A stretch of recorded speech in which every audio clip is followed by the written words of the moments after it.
fella stopped me on the street last night, said everything's alright.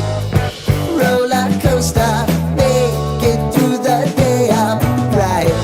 It seems your meal ticket is gone, but life goes on. I could never imagine something better. Yeah, right. Now you're cooking on high heat in the middle of the street. Roller coaster, take me to a better time. Let's go. All sing your high line with the roller coaster of life. Yeah. It's time to all choose your timeline on the roller coaster of life. Oh, you seem to easily forget how to place your bet. When everyday life gets you down, you gotta steal the crown. Got to own it. Don't bitch and moan about it, please. God forbid you scrape your knees, and it's nothing to sneeze at. Oh, I've told you over and over again. You gotta get both hands around it and make your own plans. Roller coaster, it's taking over. It's about time. Oh, all sing your high line on the roller coaster of life. You've got to all choose your timeline with the roller coaster of life. Roller coaster.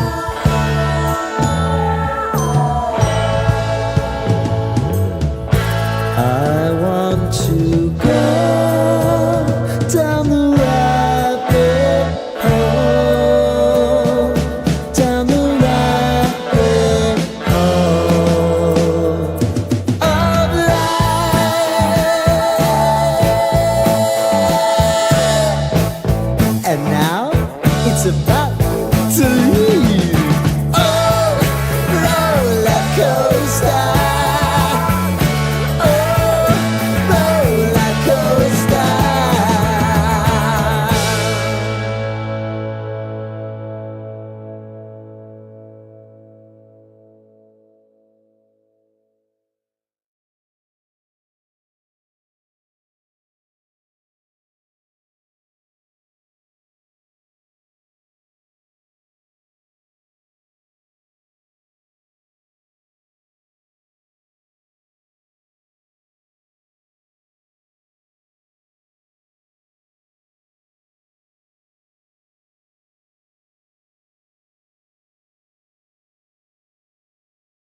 living in sin so long, all the feels are gone. Fella stopped me on the street last night, said everything's alright. Roller coaster, make it through the day upright. It seems your meal ticket is gone, but life goes on. I could never imagine something better. Yeah, right. Now you're cooking on high heat in the middle of the street. Roller coaster, take me to a better time. Let's go. All sing your high line with the roller coaster of life. Yeah. It's time to all choose your timeline on the roller coaster of life. Oh, you seem to easily forget how to place your bet. When everyday life gets you down, you gotta steal the crowd. The Buffalo Bills put on full pads today for the first time at training camp. Not so great news, though. 11 players did not practice due to injuries. Dalton Kincaid, the latest name added to that list. And then during practice, both TJ Sanders and Alec Anderson went to the medical tent. Sanders, though, was eventually able to return. Sal Capacio has more on today up at our website, WGR550.com. We'll also hear from Sal later on in the afternoon at 5 p.m. And coverage of Bills training camp from St. John Fisher University is brought to you by Fiegel Car and Joyce, your border attorneys. By Outlet Liquor, when you need to stock up, it's the place to buy a case. What's your outlet? By Connors and Ferris, your workers' comp attorneys. And driven by your Upstate Honda dealer. For great deals on the entire Honda lineup, visit your Upstate Honda dealer today. Denver Broncos wide receiver Courtland Sutton, he does get his extension 4 years, $92 million. And then staying in the state, Colorado head coach Deion Sanders and his medical team announced today at a press conference that Sanders had a bladder tumor, but that it has been removed, and Sanders is now, quote, cured from the cancer. No changes are expected from the coaching staff, and Sanders is expected to be on the sidelines when Colorado opens up their season hosting Georgia Tech on August 29th. Cleveland Guardians closer Emmanuel Clase has been placed on the non-disciplinary paid leave as part of Major League Baseball's sports betting investigation. Clase is the second Guardians pitcher attached to this investigation. Luis Ortiz is the other. And then action tonight, 6:30 sees the Blue Jays taking on the Orioles in Baltimore. Just after 7, the Yankees host the Rays. Then at 9:40, the Mets out west versus the Padres. That's your Paddock Chevrolet Sports Update. Paddock Chevrolet celebrating 90 years of being your hometown dealership. I'm Zach Jones for WGR Sports Radio 550.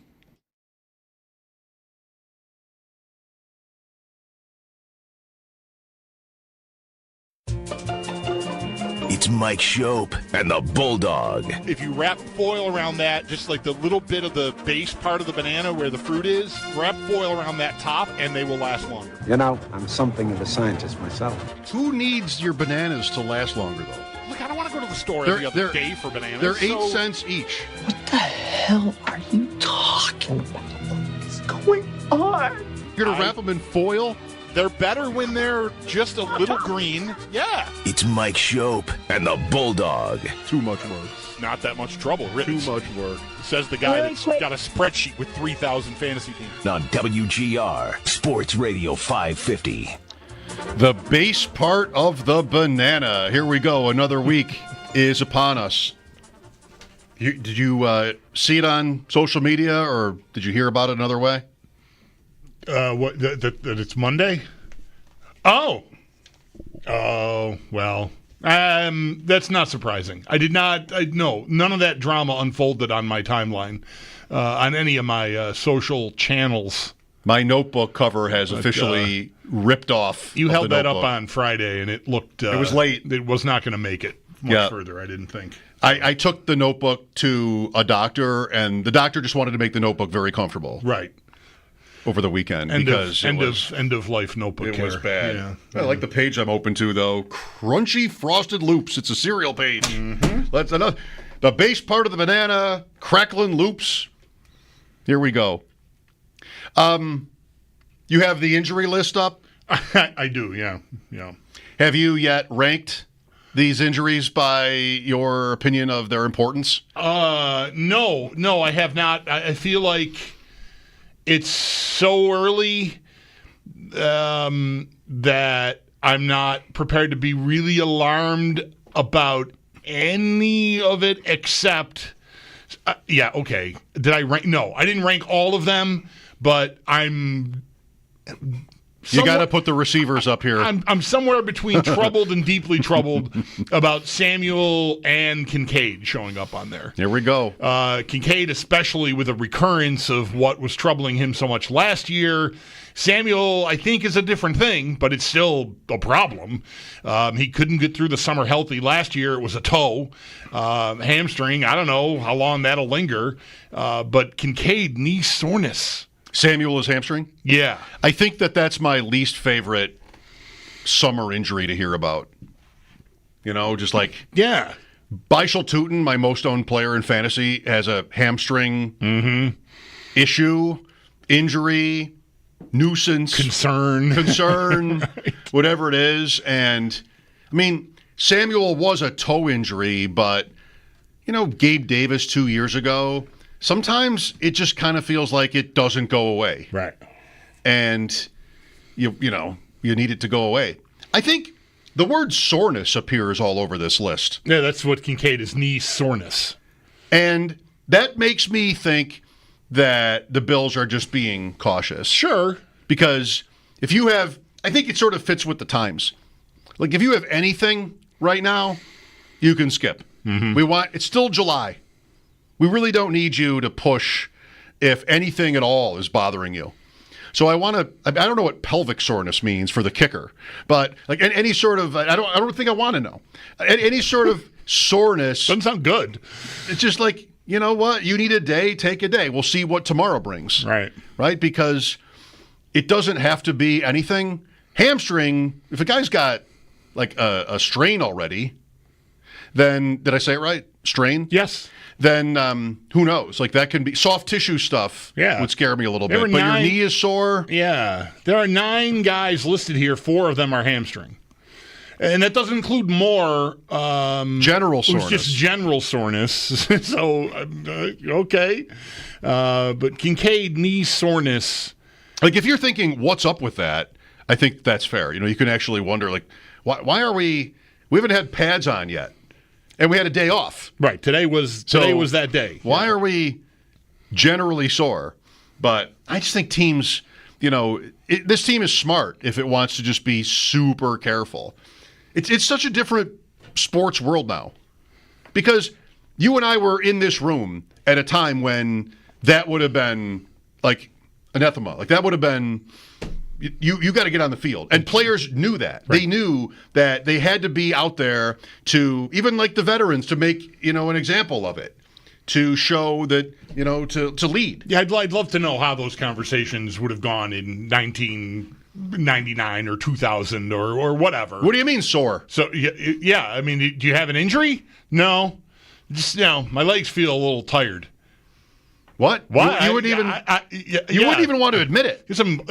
What's that stuff Shaq uses? Rub some of that on there and let's go. Icy hot. Let's just get it together. Is that right? I think that's right. Let's slap a sleeve on there. Maybe pack it with icy hot and go get them. Go do your thing. Yeah, I think that's right. I think players 2 decades ago, if not more recent than that, would have just never even copped to anything like that. You just got to get back out there because it would be a joke if you said that. Yeah.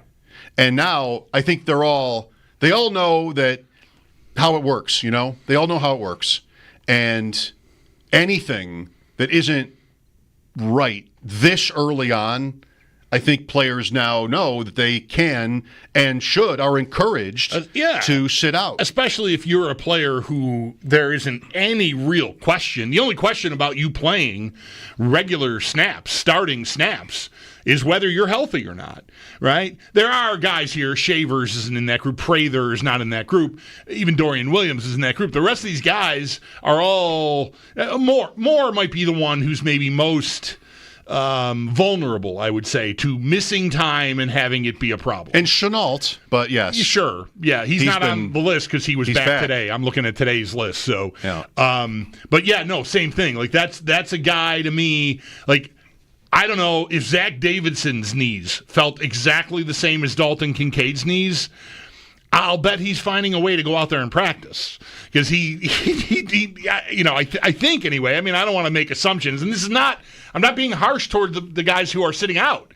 I'm merely sort of backing up the point that they're just being careful. And as a player, you can be a lot more liberal with how careful you are about that sort of stuff if your position on the team is pretty solidified. If you're not, then it gets a little dicey to me. Like, you might want to get out there because you just feel like you're going to lose your place in the line if you don't keep going. Right, that is how it is. I told you I've been reading these baseball books, and one is Ball 4. Now, this is written in the late 60s, but still, you can understand Jim Bouton is the author. He's a pitcher on the team, and he writes about how you really just, there's no right move if you're not 100%. Because if you complain about your shoulder or something, then, I mean, they could just cut you. You didn't have any leverage back then financially or anything, so they could just cut you or just you wouldn't pitch. And how can you impress if you can't pitch? So, yeah, I think that's probably right. Certain guys have a little bit more runway to sit out. Well, this is all just sort of like baked in optimism that these guys are not that badly, banged up already, and this is just sort of how it is now, where they sit out. But we'll talk to Sal later, and maybe he knows different. Well, I'll tell you this: like, if we're talking about, I don't want to. Well, I will. I'll use the example of Kelsey, right? But he's not as old as he is. Say he's like 5 years ago, Kelsey, right? But he's already someone who is wrecking you when you play them, and he's had knee problems, all right? This is not something that happened in real life, okay? But he's had knee problems. He missed part of last season with knee problems, and it's 4 or 5 practices in the training camp, and we're hearing about he's missing time with soreness in his knees, which cost him 3 or 4 games the season before. As a Bills fan, I'm paying attention to that. Like, that's why Kincaid gets your attention, because it doesn't have to mean that it's a return of a problem that was a big deal for this player and the team last year, but it's not a sign you want to see. It's just not. You'd rather not have any soreness. He's good. He's taking his normal rep load, and everything's going great. He's bulked up a little, and he's determined to put last year behind him or whatever. This just sort of rings the bell, like, oh yeah, that was the problem. Like, I'm not saying I'd be like rooting for that if it were Travis Kelce, but it would get my attention. If an important player on a rival team, like, oh, that could be a problem all year. You never know. Starting already, that's what you're at the very top of concerns. That's what I would be concerned about with a guy like Kincaid. He's on his own tier for me on this list for like relevance, probable relevance, I guess I'll call it. Samuel, I don't know. Elijah Moore, I don't know. Bernard, these guys, I mean, maybe they're just sort of what we're describing. Kincaid might be the same thing, but a week ago, before it started, like, all right, so is he good? And, he was at minicamp, and coming out of last year, the story was that he was injured a lot early in the season, middle of the season, maybe something else later, and, okay, well, he needs to get stronger. He was the number one player on the team for what does he actually look like when he showed up at camp. And we didn't make it to Monday before there was some level of setback with him. So, again, like, even that word seems a little much at this point, but who knows? So, yeah, like that. That's kind of a big one to watch. Again, Sal will be on later. One of your favorites over the years, Cortland Sutton in Denver, got a 4-year, up to $92 million contract extension today. You've liked this player over the years. You've talked about him. Sure I have. Yes. You've talked about him. I think I needed one day a random receiver to yell about because we were talking about fantasy or something. I don't even know. But what's going on with Cortland Sutton? I do. I like this player. I mean, he's not on the very top tier, but I think he's passable as a team's number one wide receiver. Barely. I would say. Okay. I think. So, right, I'm not putting any. He's passable. If he's barely passable, that's still passable. That's a passing grade. What I think is most interesting about him in that contract news is that he's going to turn 30 in October. Right. And there's all this hubbub about McLaurin being, I think he might be a few months older. I think he's already 30, going to turn 31 during the season or at the end, whatever. It's close enough. A 4-year commitment for someone who can turn 30 before the season is half over. He's a month older. Okay. McLaurin. They both turned 30 into the season. All right, thank you. That could get your attention if you're Washington or a McLaurin fan or a Washington fan, I suppose. All of the above. So I wonder if the Sutton news is one of these moments where Brandon Beane is, sort of putting his chest out a little bit. Because even McLaurin, too. Like, I was thinking about the Diggs trade the other day and how the Bills did that. And I was wondering, whether or not I should have been shocked by it. Were you shocked by the Diggs trade when it happened? I was. Yes, I was. I did not think a team in a contending position like they were would want to have that amount of money on their cap for a player who wasn't here. I think, looking back on that, I shouldn't have been shocked. Maybe that's a little harsh, but I don't think it should have been shocking that they did that. Because he was getting older, and these players are not untradeable. I mean, we've seen guys that we think, quarterbacks, we've seen guys that we think can't be traded because of the dead cap numbers and the other things.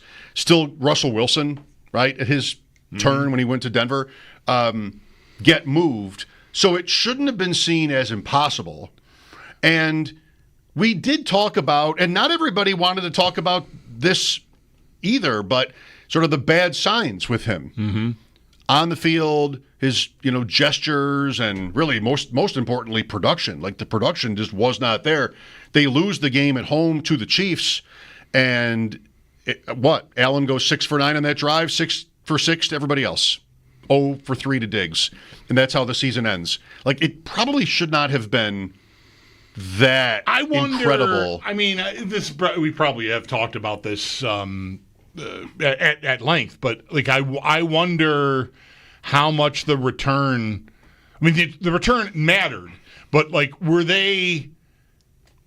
Did that make it happen? If they were determined to just dump the player, then you're going to dump the player, and you're going to just do the best you can. And it turns out the best they could do was a second-round pick, which I think is really good in that marketplace. The future second-round pick. Right. But if you're talking to teams, you're talking to Houston, and all they want to give you is a 4th or a 5th or something more sort of standard receiver trade type fare.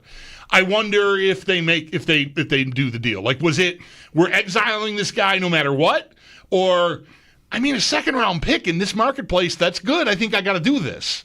I think I know. I'm sure there was some part of, look, we want to get him out of here, but I also think a second-round pick could be pretty enticing to make you pull the trigger as opposed to a 4th or a 5th where you might go, And again, the second-round pick's a year out. Right. When they do that. So it's not as good as, in this draft. I think I know. I think they wanted to be done with him. Yeah. I think that's probably right. Go get the best deal you can get. Call everybody, however you do it. Don't tell anybody, but we're looking to make this move. What's he worth to you? And they get the future second, which is the best they can do. And I feel like because of your logic, our logic about that, why would you do it for not getting a player back that could help you win? Mm-hmm. And they never flipped the pick into that either. No. But how do they look, basically, for doing that? It's 1 year in, and it looks...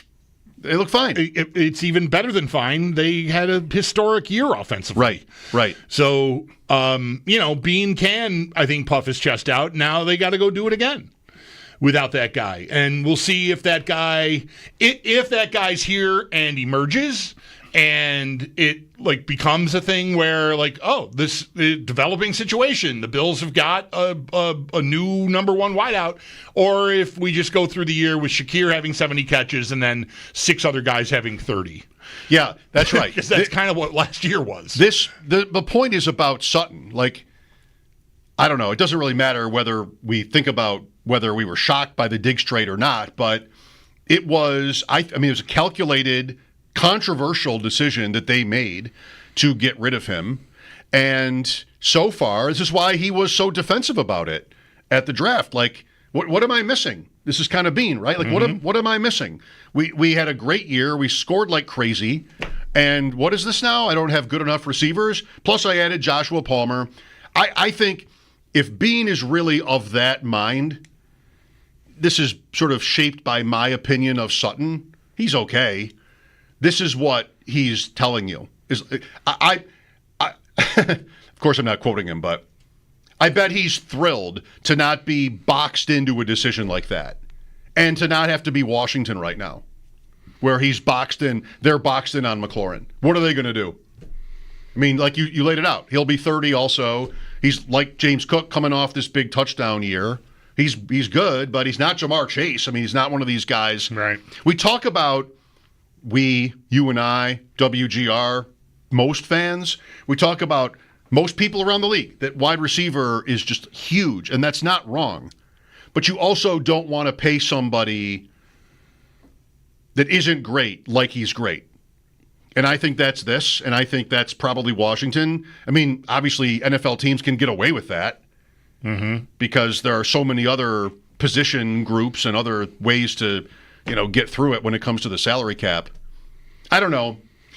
We hear from people we hear from Bean himself, who sort of take his side and think the wide receiver stuff is all just a lot.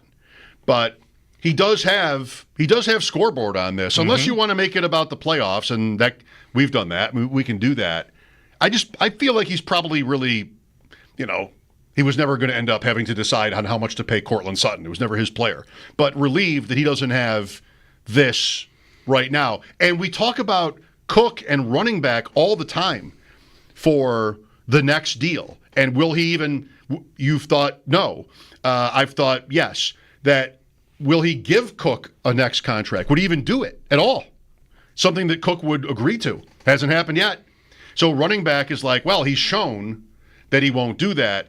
What has he shown at receiver? He traded for Diggs. He signed Diggs. They reworked that deal one or two times. They paid him a market rate contract for a few years there. That's right. Top of the market. Would you feel like he's done doing that, or would it just depend on the player? I think it's just going to depend on the player. I mean, sort of this is where I think receiver and running back are different. And, I'm not as sure that he just won't pay a running back simply because Cook is the first real test case. There was no necessity, the level of importance to any of the other running backs that have been here before Cook emerged didn't necessitate a contract extension. So there was never really a decision to be made.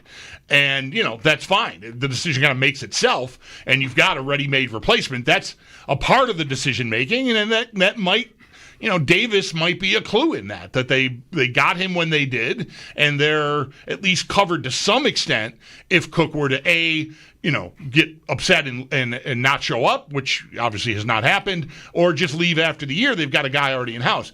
But say Coleman, right? Coleman's going into year 2. Guess what? He's not a first-round pick. He's the first pick. He's early second-round pick, but he's not the not a first-round pick, so he doesn't have that fifth-year option.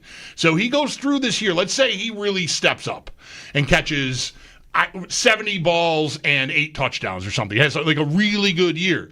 Guess what? Year 3 is coming, and then it's time to already make a decision. That's where Shakir was this offseason.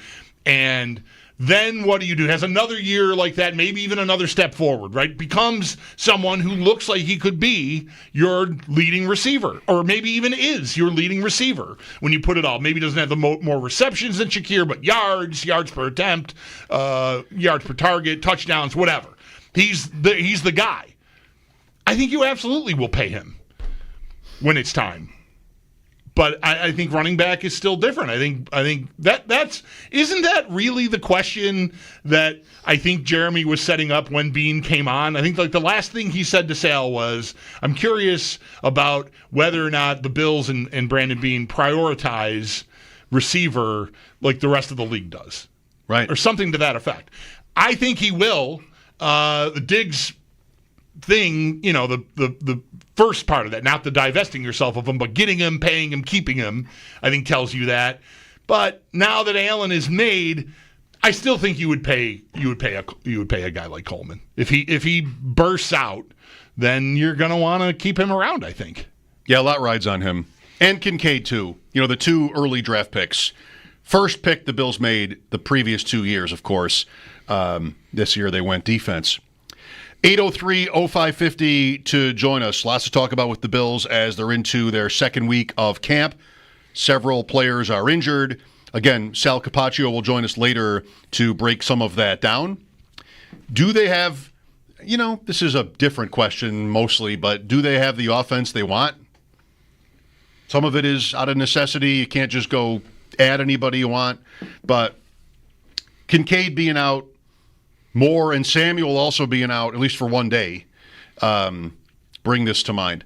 Connor Rogers also will join us at 4, talk some Jets, also with the Fantasy Football Happy Hour, NBC Sports, SNY, Connor Rogers, and he knows Bulldog really well. They chat, they text a lot about movies and music and bars. Is that close?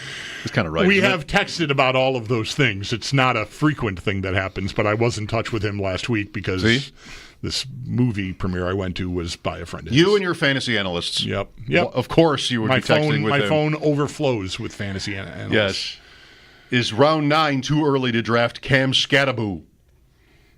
Many are asking. Connor says no. I think it's no.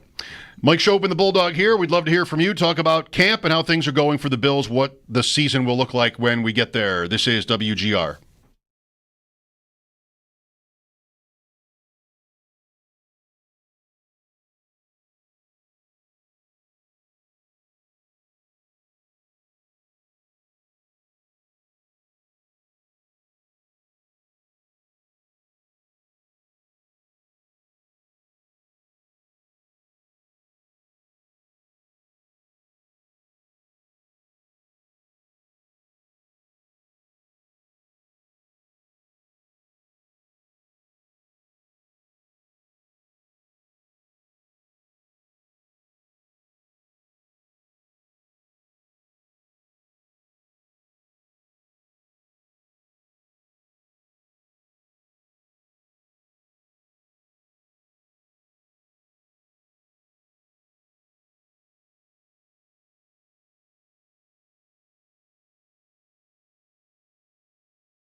look back at the season. We don't just focus on the good or only focus on the bad, because I think then you lose sight of the big picture. There were some times where some really good plays happened that the scheme might have been terrible and, we just have a free quarterback, or there might have been some plays that might not have went well and the execution wasn't good enough. But if I got in that situation again, would I call the same play? And so really just take an opportunity to just kind of dive in and just kind of look at everything in a whole. And one thing I can tell you, we obviously have to get better.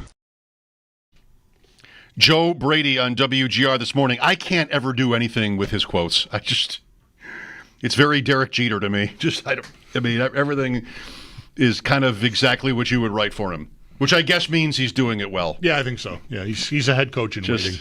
I don't know. I've never spoken with him. He's ready to do more media. He's got it down, I think. Like, he starts down the road of maybe you have a play that's a bad call, but the quarterback is amazing. Or, well, no, that couldn't be it.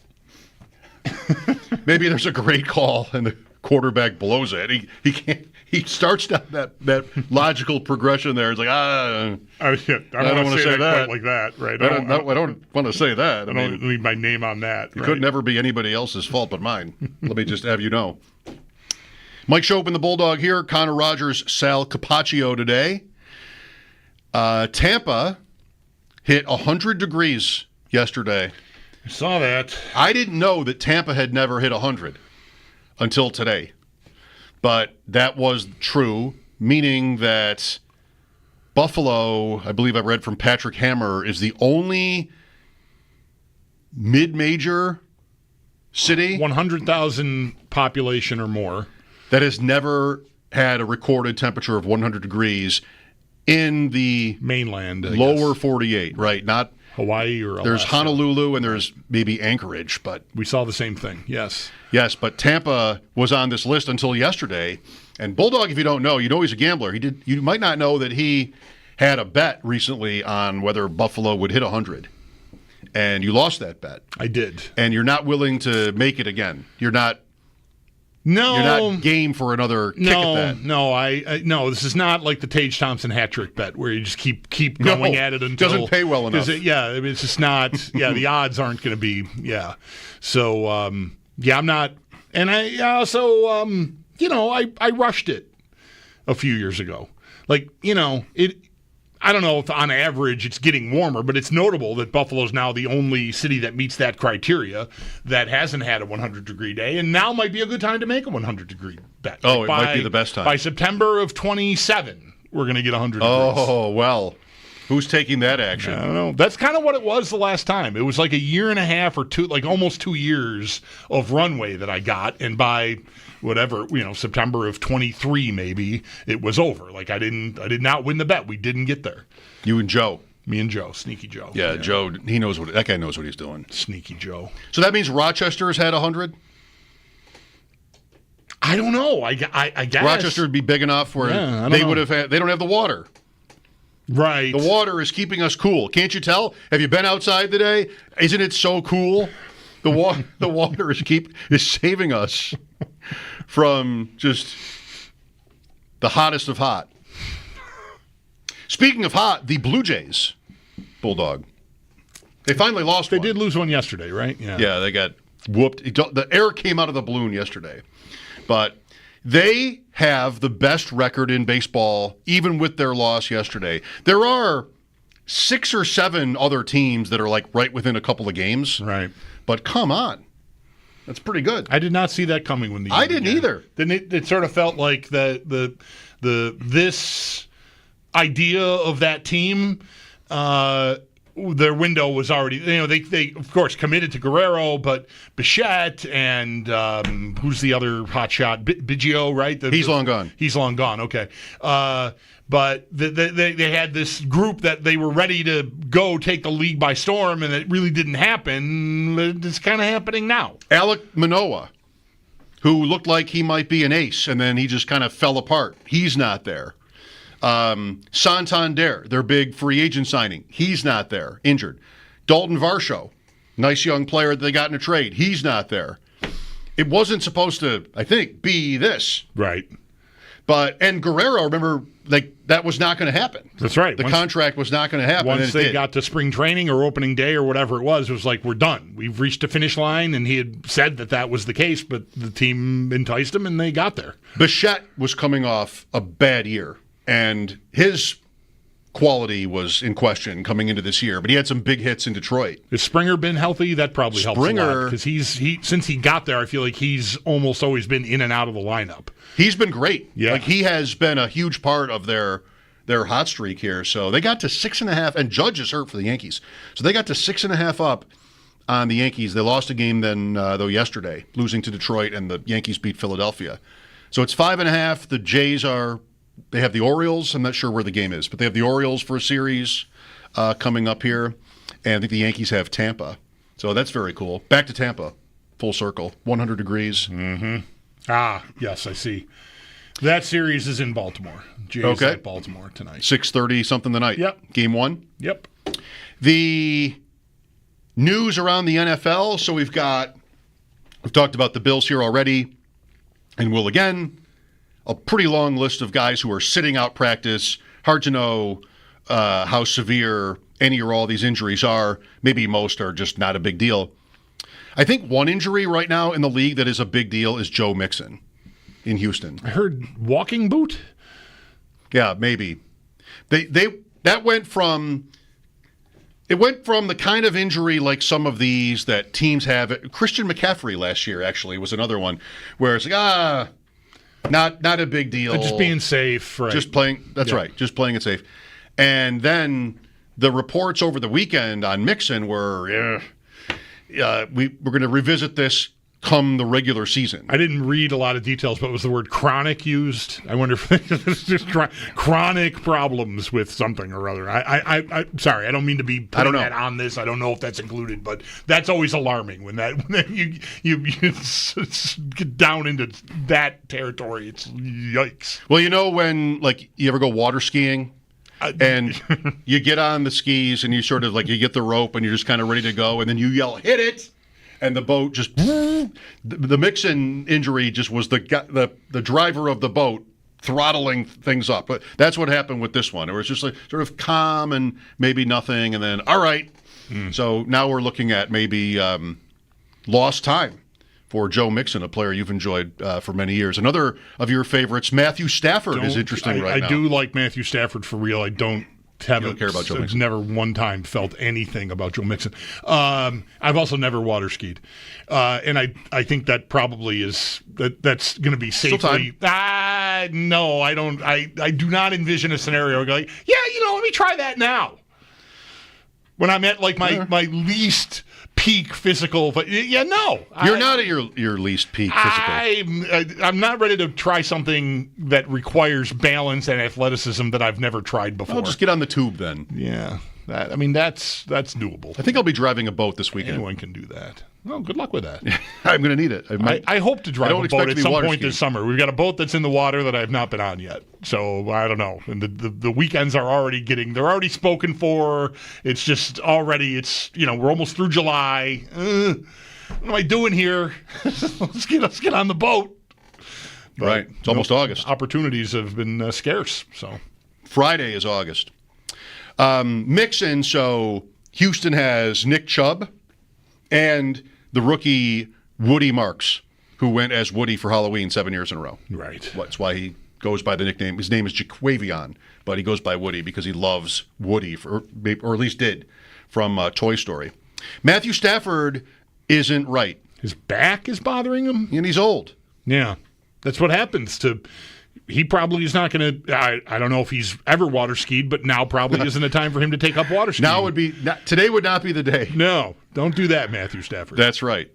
So that's kind of one to watch. Yeah. A lot of other injuries like the Bills have, which could be something or they could be nothing. But you got to do the thing with the cart, where you got to be careful about reading too much into when the cart is used. Like Justin Fields. Justin Fields is already back. Right. And we had a little bit of that at camp yesterday with the Bills, right? Shavers right at the end of practice had to be carted off, and it was worrisome. It was, an apparent leg injury, but it turns out ankle sprain. So it's not as bad as it looked, even though I think the cart actually carted him off, like official carted off, not riding in the seat. Do they ever bring you back? Players come back. Right. Do they get the ride back?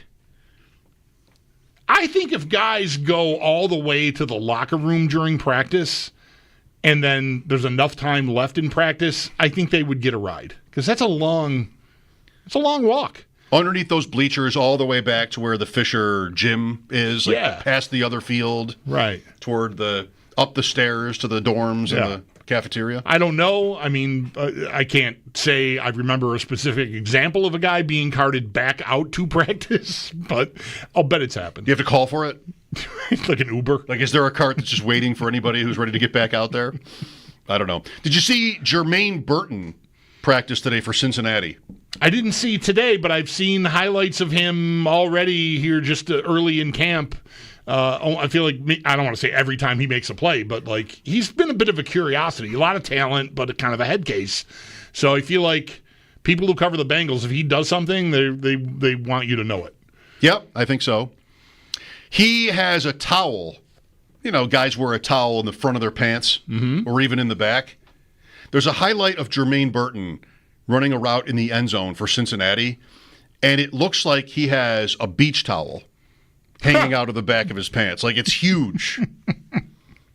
It looks like a full-on beach towel in the back. Yeah, what is going on there? I don't know why you need that. I mean, I could appreciate if you wanted to wear that like a cape, maybe, but hanging off the back of your pants, I don't really know. Tuck it in underneath your collar of your jersey. Tie it around your neck, get some drawstrings, whatever. Like it's the biggest towel I've ever seen a player use in practice or a game. Like, why would you have a full-size towel? All this frequency of highlights of his I've seen. I've not seen one with this towel. You got to find it. About. Yeah, you got to find it. And one more. Was the Falcons running back clarifying how his name is pronounced? Which Falcons running back? Their number one guy. Okay. Bijan Robinson. It's not Bijan. Right. He wanted you to know. Okay. He's like, I know a lot of people say that, but it's Bijan. I accept that. You're gonna run with that. I don't think it'll be hard for me to make the adjustment. Bijan. I've said his name like 3 times in my life. You've never seen him play either? No. Right? No. That'll change this year. Week 6. It'll change in week 6. Right. I have probably seen him. I just haven't really paid much attention. Yeah, like he's running back 1 in fantasy drafts. People like Barkley, some people like Gibbs, even McCaffrey or even Genty. But Robinson's usually like running back 2 at the latest. And I don't know. I mean, has he been great so far? Well, he's been very good, if not great. And last year he finally got fed. Like they got rid of Arthur Smith, and Robinson. I mean, what did he have?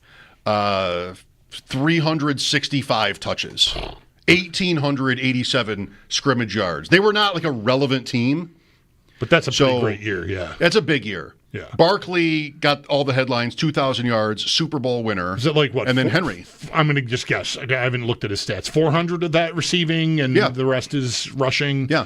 How many touchdowns? 14. Okay. Yeah, that's running back 1. That's a massive year. Yeah, that's a great year. He's 23. All right.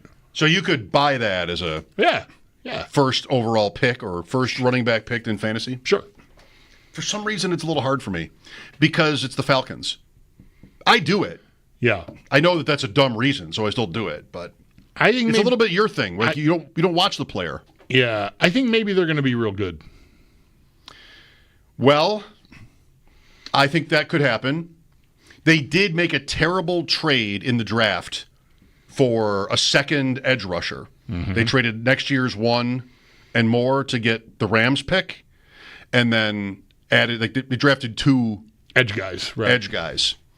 That worked out for Houston. Houston trading for Will Anderson looked like a terrible trade, but he was Defensive Rookie of the Year. Their pair of edge guys are one of the best things about that team. Now that the receiver core has sort of taken the hits it's taken, right? They're not as shiny on that side at that position as they were even at this time last year. They were kind of the talk of the league with Diggs and Collins and Tank Dell, and now Dell's hurt and Diggs is gone and Collins is still there, and he's the best of the bunch, but there's not the depth anymore. So I get to their pass rushers and think like that's the strength of their team. Atlanta could be. I mean, they're both rookies, so we'll see. But I'm pretty bullish on them. I like Penix a lot. Atlanta and Tampa in week 1. You will not be watching that game, though, because it's the Falcons. But we'll be watching Steelers-Jets. Be careful what you wish for here, as excited as you might be for week 1 in the NFL, because that's an interesting game. Cincinnati, Cleveland, Miami, Indianapolis. These are all Raiders, Patriots. These are 4 1 o'clock AFC games in week 1. There's a pretty good chance that they're all terrible. Yep. And that one of those 4 is going to be the game we're fed at 1 o'clock. Definitely. Probably the Steeler game, I would think. Steelers-Jets with Rodgers, I would think would be. Yep. I'm guessing that would be Nance and Romo. I would guess that too. It could be really bad. You're looking at week 1. I'm not, but I would guess. Is there? Who's got? Do they have a national late game? No. Okay, then they're in New York for Aaron Rodgers. I think so. Yeah. All right, it's coming. Connor Rogers also coming up just after 4 today. Sal Capacio will join us as well. Mike Schopp and the Bulldog here, WGR.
Connor Rogers coming up. We'll focus on the Jets, the AFC East.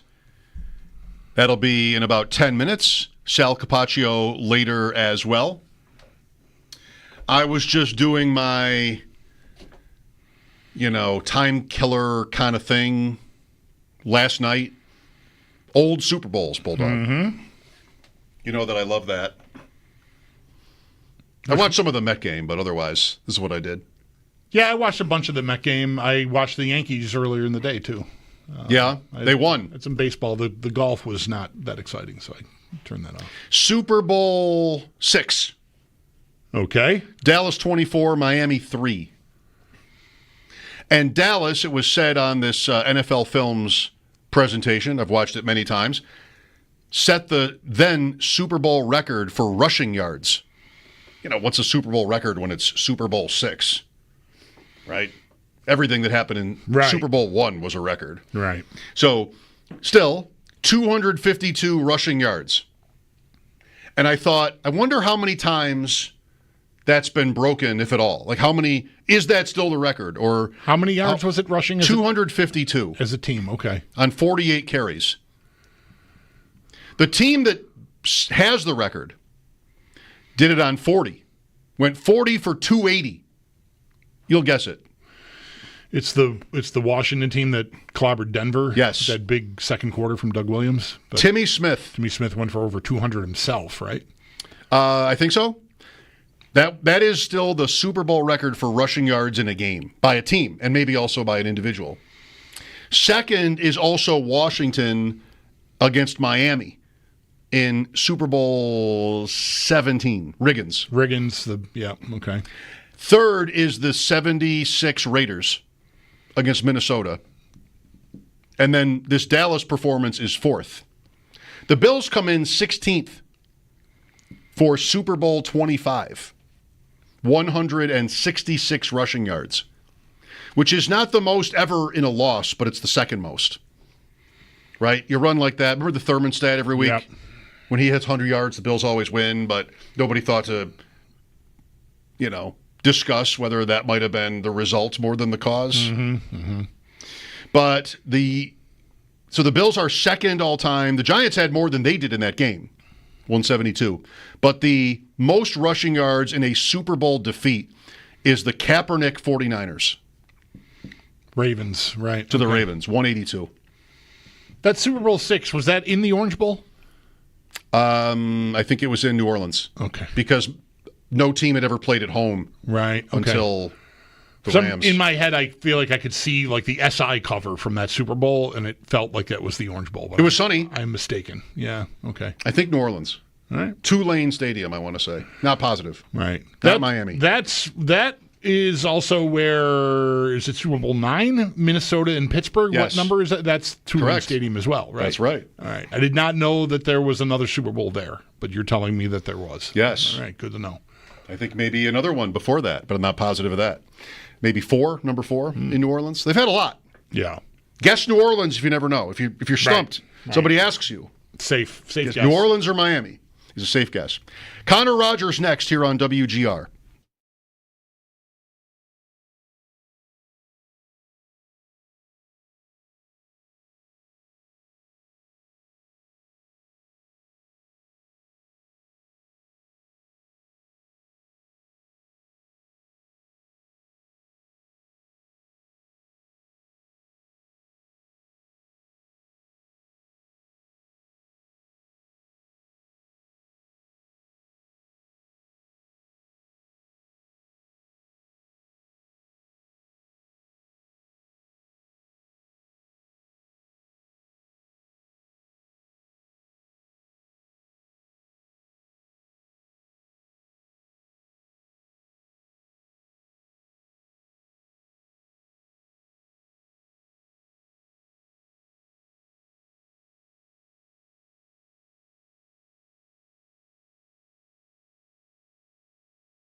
But not so great news. 11 players did not practice today due to injuries. Tight end Dalton Kincaid was the latest name added to the list before practice, but then during practice, TJ Sanders and Alec Anderson both went to the medical tent. Sanders, however, was able to return before the end of the day.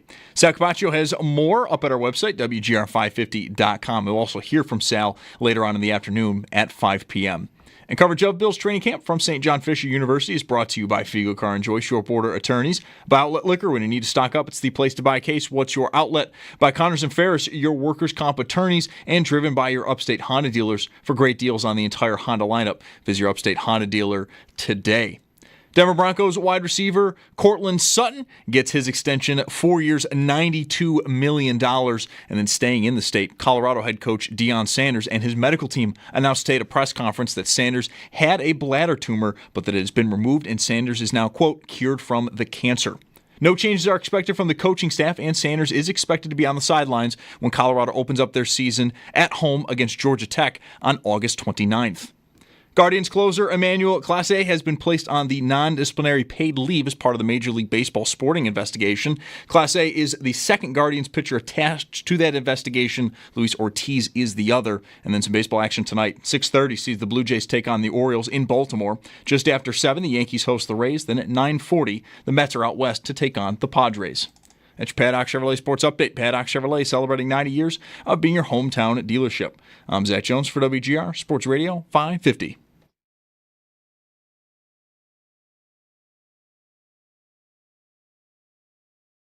It's Mike Schopp. Name any word in less than a second. I will tell you how many letters are in it. But I cannot do anything mechanically. I don't even know how to put a game together for 3-year-olds. And the Bulldog. Fool me once, shame on you. If fool me, we can't get fooled again. On WGR Sports Radio 550. Oh, they don't make presidents like that anymore. Wait, what? I'm being corrected in my ear. Thank you. Welcome back. Mike Schopp and the Bulldog. It is July. Training camps, quote, in full swing.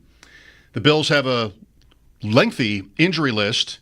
The Jets had a scare with Justin Fields being carted off and all of that last week, but he's already back. Connor Rogers has been around the Jets. Friend of the show with us now on the West Her hotline. Special friend of Bulldogs. They talk music and bars. And we're excited to have Connor back. How different is Jets training camp this year from last year? What's up, fellas? I think it's just funny to me. It feels like they're actually doing real football things again, which is such a funny bar to set. But today, and I wasn't there today. I'll be there Thursday. But today was the first day that they've had, full pads on, and they've done tackling drills, and they had offensive line and defensive line one-on-ones, and the reaction was jarring. Aaron Glenn is doing a great job setting the tone with the energy, the buy-in, but it's just been so different from what they're accustomed to doing, where it felt like for a long time now they've been afraid of potential injuries. They've kind of really had a slow ramp up, and Glenn is the type of guy that's sitting there and going, guys get hurt. It's going to happen. And sometimes when you're too careful, that actually leads to guys getting hurt. So the physicality, the intensity, not really handing guys things. And, of course, Garrett Wilson is Garrett Wilson. Justin Fields is the starting quarterback. And Sauce Gardner is Sauce Gardner. He's the highest paid corner in the NFL for a reason. But after that, it's definitely just a different kind of tone that's a little bit more violent, a little bit more physical, and more closer to when Aaron Glenn played for the Jets in the 90s. What are the early returns on how that's going over with the players, Connor? Is it too early to tell, or is it being welcomed? Are guys saying, "Oh, I want to be coached hard," like that kind of thing? Like, is it welcomed? Yeah, it's actually shocking how direct they've been. Some of the quotes, if you read very carefully in post practices, Elijah Vera Tucker, who is just very. He's a guy that he's all about the team. He doesn't look to have a quote in the press. He's a really down-to-earth, humble guy. He had a quote the other day that was kind of hinting at just that there was no accountability before this. Mm-hmm. And this is a younger guy in the league, but he's been there long enough that he saw it during the Saleh era, and he said they weren't held accountable. And that's a huge issue. And I think a lot of the other guys have spoken up just how much they like the physicality. And like you said, it's early. You know, some guys get worn out by the end of summer, and if you go through a year of losing or 2 years of losing, you can, you know, wear guys out and wear teams out, and then it doesn't work anymore. But this is kind of how the NFL is, and this is how the Jets have been, as long as, not only as I've covered them, but as long as I've been, you know, watching them and growing up as a fan and everything. They always go the opposite direction after something fails. And they have the thing with Glenn is he can be a drill sergeant coach because the players respect what he did as a player. That's it. I've noticed coaches that didn't play at the NFL level or didn't have a great career or a notable career at the NFL level that try to do this. And I've noticed players tune that out a lot quicker, especially at the pro level compared to the college level, covering both. And with Aaron Glenn, because he won here with the Jets, I've noticed guys are locked in on that and have a lot more respect for that than your typical kind of head coach. Interesting point.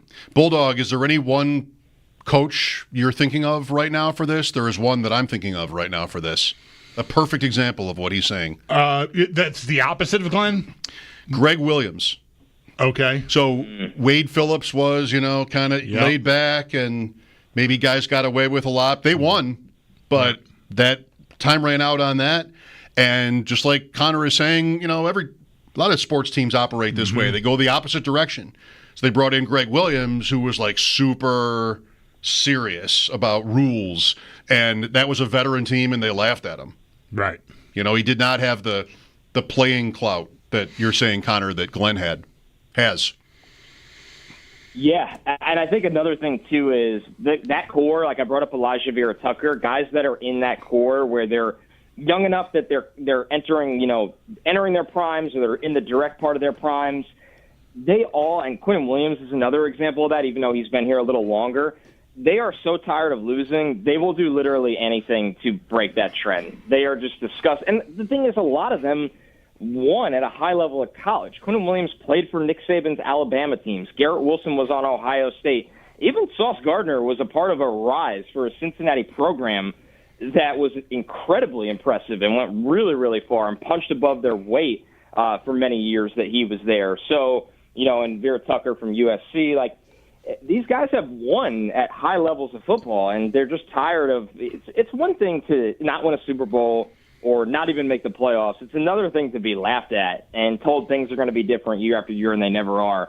So I think they're accepting the change because literally they'll do the exact opposite of what they've done to hope for results. Yeah, there's probably an Aaron Rodgers point wrapped up somewhere in all of that, right? Oh, without a doubt. Right, like the laughing. Yeah. I know from here, I mean, whatever. I'm sure players on the Jets didn't care that Radio's the Bulldog was laughing at the Jets, but I don't know. They were easy to mock because of, you know, bending, sort of like Pittsburgh did this year.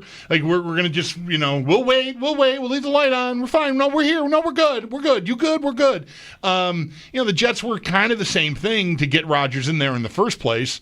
And then you know, with that comes you kind of hand over, I don't know, effective control of the team almost, it felt like. And that is always going to be mocked, I think, in any sport. And it makes it worse, right? It's one thing that they had, 7 primetime games last year, and after losses, Rodgers is on McAfee, and like every other job in the world, you'll have coworkers that don't care about that, and you'll have coworkers that rubs them the wrong way. Mm-hmm. But I think there's a certain amplification and the way it's magnified with Rodgers that when it started to not work, that guys were, number one, very ticked off about just the offensive scheme and how outdated it was and how they didn't make the changes they needed to make and how they didn't perform, but there was no accountability. And that was a huge problem because that was Rodgers' offensive staff, right? I mean, having Nathaniel Hackett here as the offensive coordinator, even before they moved to Downing, it was an absolute joke. There's no way around it. And guys aren't dumb. They played in enough football offenses and schemes, and even on the defensive side of the ball, some of the things that they weren't doing, that it just, you know, it wore guys thin, and it makes it worse. It's different to go quietly into the night when you're bad. The Jets didn't really go quietly into the night when they were bad last year, whether it was McAfee primetime games or, you know, bringing in Davante Adams, and there was kind of a sense of like, well, Aaron Rodgers and Davante Adams here, are you guys not good enough to win? And those guys kind of look around and say, well, it's not our fault either. The Jets don't have the market cornered on going quietly into the night, do they? Really, the Jets? They really don't. They really don't. They really don't. And I'm a Mets fan, too, so I know it all too well at times. Same thing, right? Well, all of that said, like, what sort of expectations are there? Is there any bit of a tell from anyone, Aaron Glenn on down or even above him, that's sort of like winking and nodding, like, it's going to be a while? It's gonna be a minute. Like, we're gonna need a year. Like, or are they talking about contending for a playoff spot or something this year? Yeah, this is the one that's hard to get a gauge on, right? I mean, Vegas has them as a 5.5 win total, so that tells you what they think, and they're usually pretty good, but they do miss like everybody else does. And then you look at, people close to the team. Like, I consider that of myself, doing pre and post game for them the last couple of years.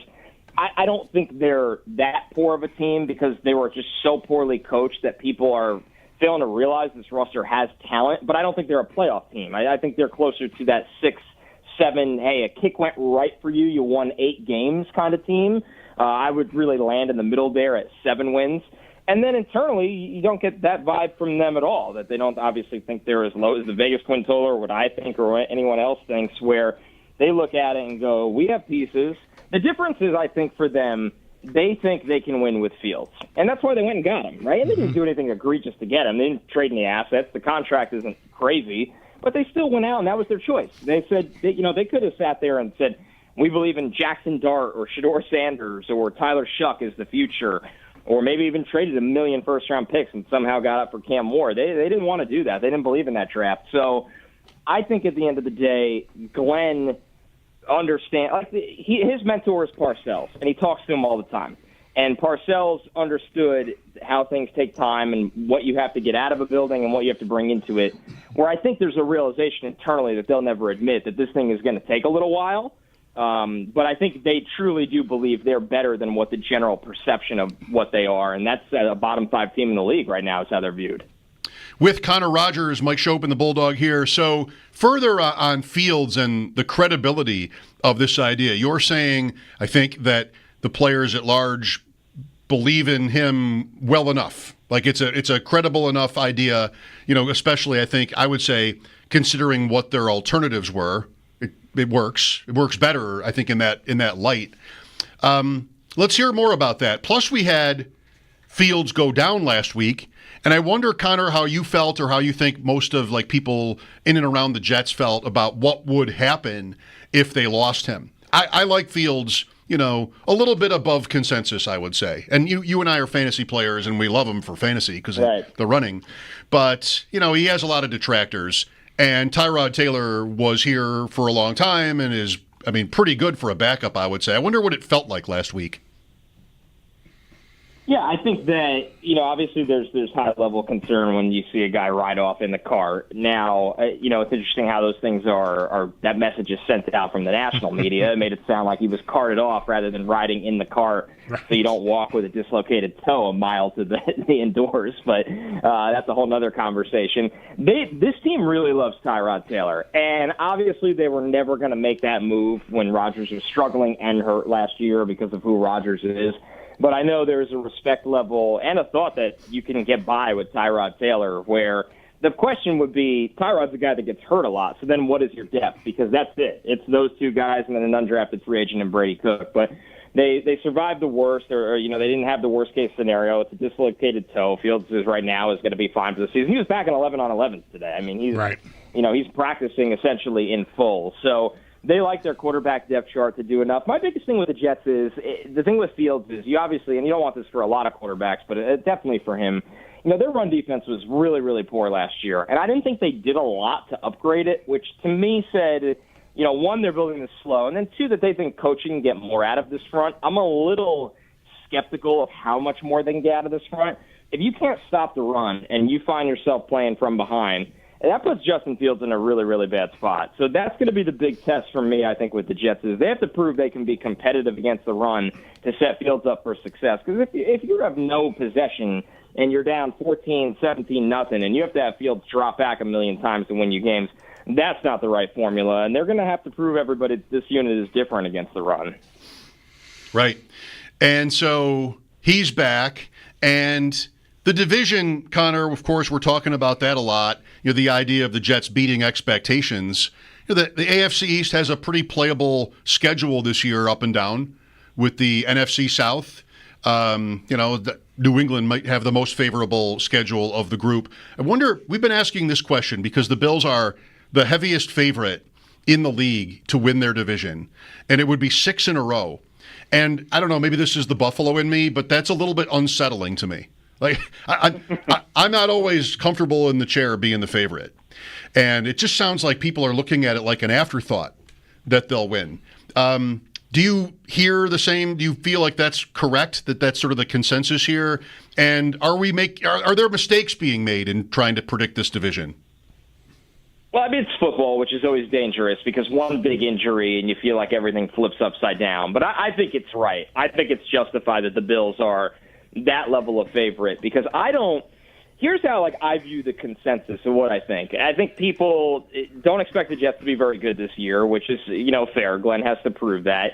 The Dolphins just feel like they're trending downwards. They have a lot of holes on defense. It feels like, I don't know if the coach has a handle of what's going on there. Tyreek is in, he's out, and Tua now says that publicly, which is, I actually don't mind that, but we know how fickle at times Tyreek can be, and I don't like how they built that team. I don't think the offensive line is very good. It just feels like it's all going to kind of come to maybe a not-so-great end this year for Miami, where, previous years we had bigger expectations for them, so I don't think they're a threat.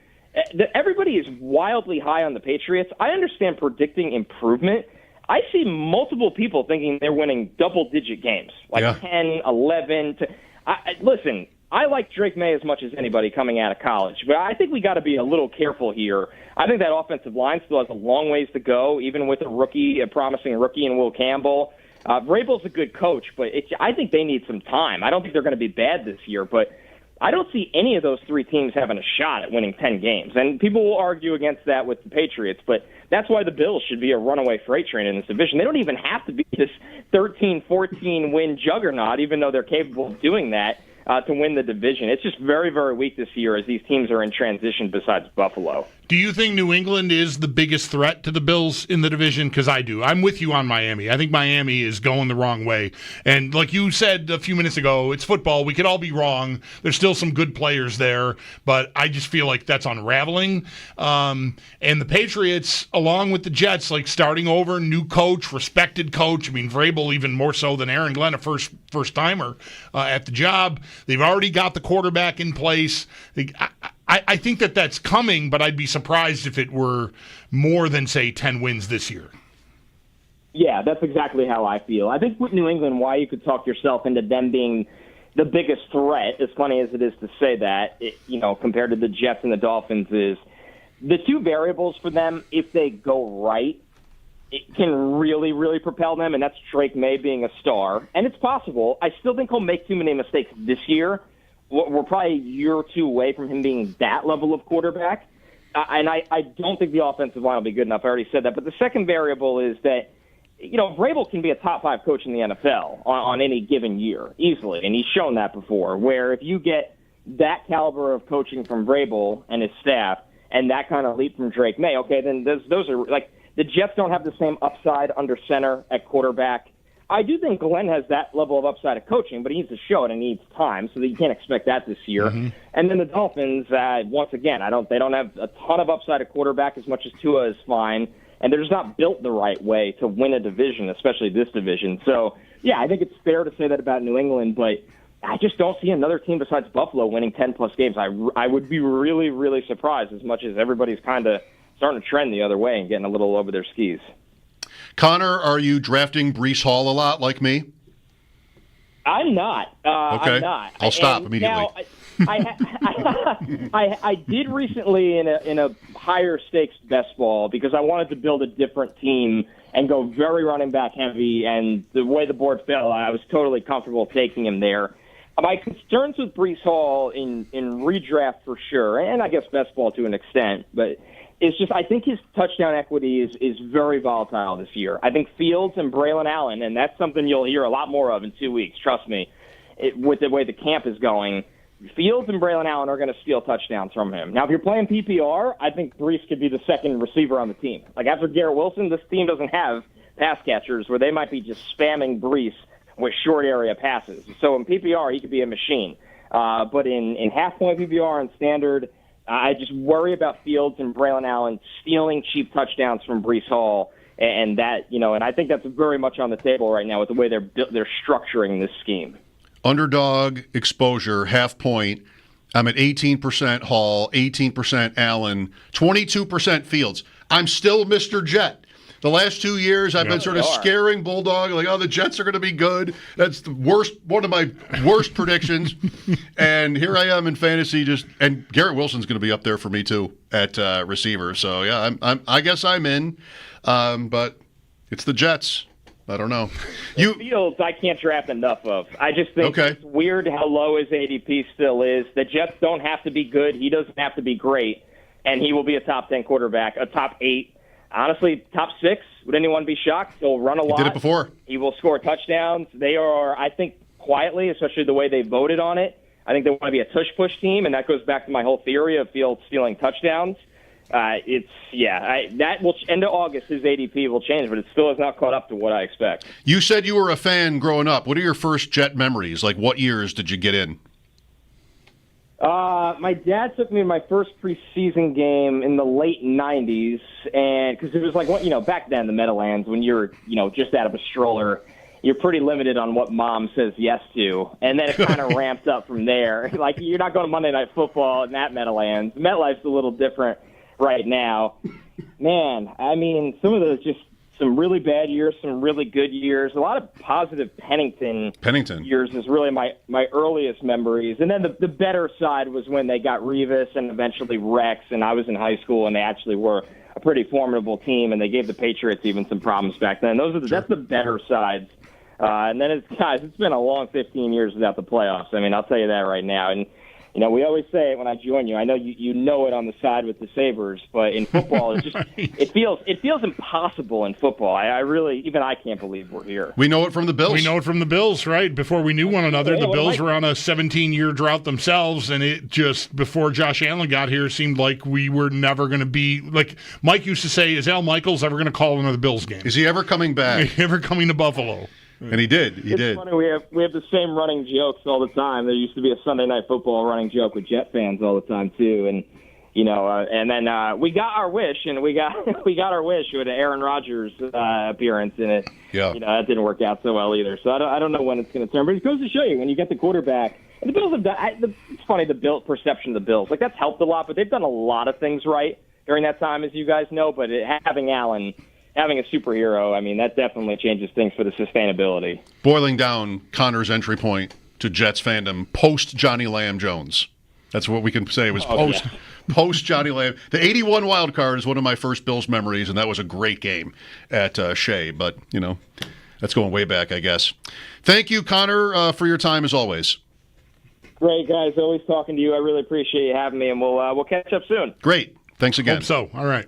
Connor Rogers, SNY, NBC, and the Fantasy Football Happy Hour as well. Whatever happened to Johnny Lamb Jones? Well, wasn't there also a Johnny Ham Jones? I think there was. I think they were college teammates. Johnny Ham Jones. I feel you think he's kidding? Does that really sound familiar to you? Or are you a little bit? No, I think okay. I think it does. I feel like there were two guys. Texas A&M, I have in my head.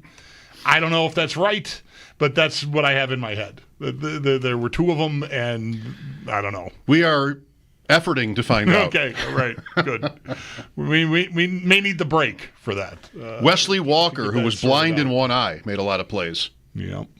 I don't know if there was a Wesley Ham Walker. No, I don't think so. No. Johnny Ham, I think so.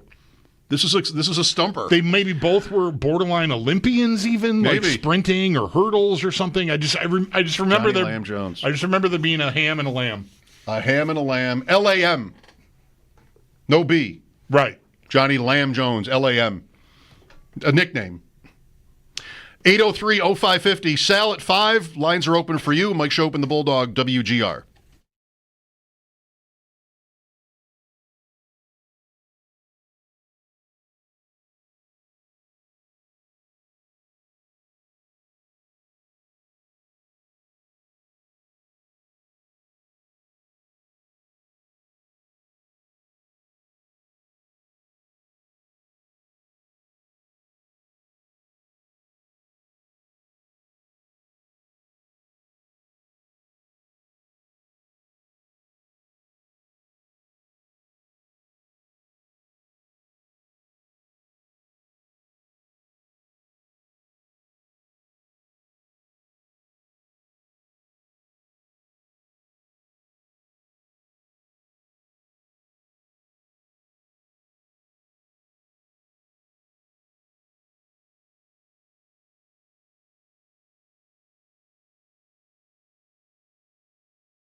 11 players did not practice today for the Buffalo Bills as the team put pads on for the first time. Dalton Kincaid, the latest name added to the list before practice, but during, TJ Sanders and Alec Anderson both went to the medical tent. Sanders ultimately, though, was able to return. Anderson was not. Sal Capacio has more on today up at our website, WGR550.com, and coming up in just about a half hour, Sal will join the show. And coverage of Bills training camp from St. John Fisher University is brought to you by Figo Car and Joyce, your border attorneys.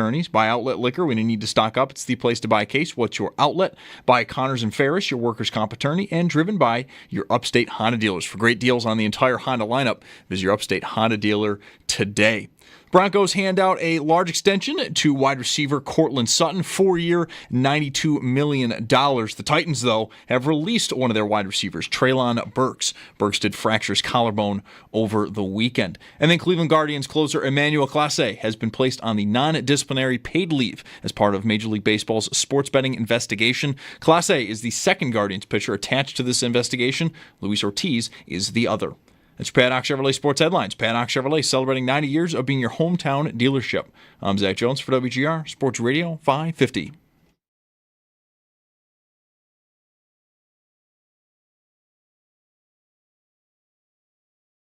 I mean, he's always cool, calm, and collected. Really good traits for a quarterback. Nothing ever gets him too high. Nothing ever gets him too low. And he's a great leader, and he leads in his own way. He's not the type that's going to give you a rah-rah speech every day, but he leads with his influence on how he do things, on when he gets in the building, when he leaves the building. He sits in the front every time. My expectations for him is to go out there and lead this team. And listen, I'm not going to put a number as far as how many games we're going to win or anything like that, but I would say this. He's going to lead us to be a very special team. Aaron Glenn. He could be talking about Tyrod Taylor, That's how Taylor was often described. Right. When it's the quieter type, this is why that's good. Not a rah-rah guy. He's actually talking about Justin Fields, who, maybe is that way. Doesn't want to put a number on it, Aaron Glenn. Oh, why pigeonhole? Why put a number on it? Yeah. I think we will win 10 or more. Guys, you didn't ask me this, but I have the over. That's how much I believe in this team. You want to know? I'll tell you. I'm invested. I bet the over. Would any coach bet the under on his team if they did bet? If they were to bet? Probably some. Betting it's a story right now. We've got it back in baseball. We had it with the NBA. We don't spend any time on the NBA usually, but scandalous stuff with player props. And the baseball one, this is the second Guardians pitcher being investigated. I don't know everything about what is going on here, but one thing they're looking at is these players' first pitches in games. The betting, the betting is so hyper specific now, right, that you can bet on whether the first pitch will be a strike. And that, I think, is, well, they say a slippery slope, right? That I think is maybe where sports could have real trouble. A couple of things get said that I don't think really need to be said. Games being fixed. I don't think we have that.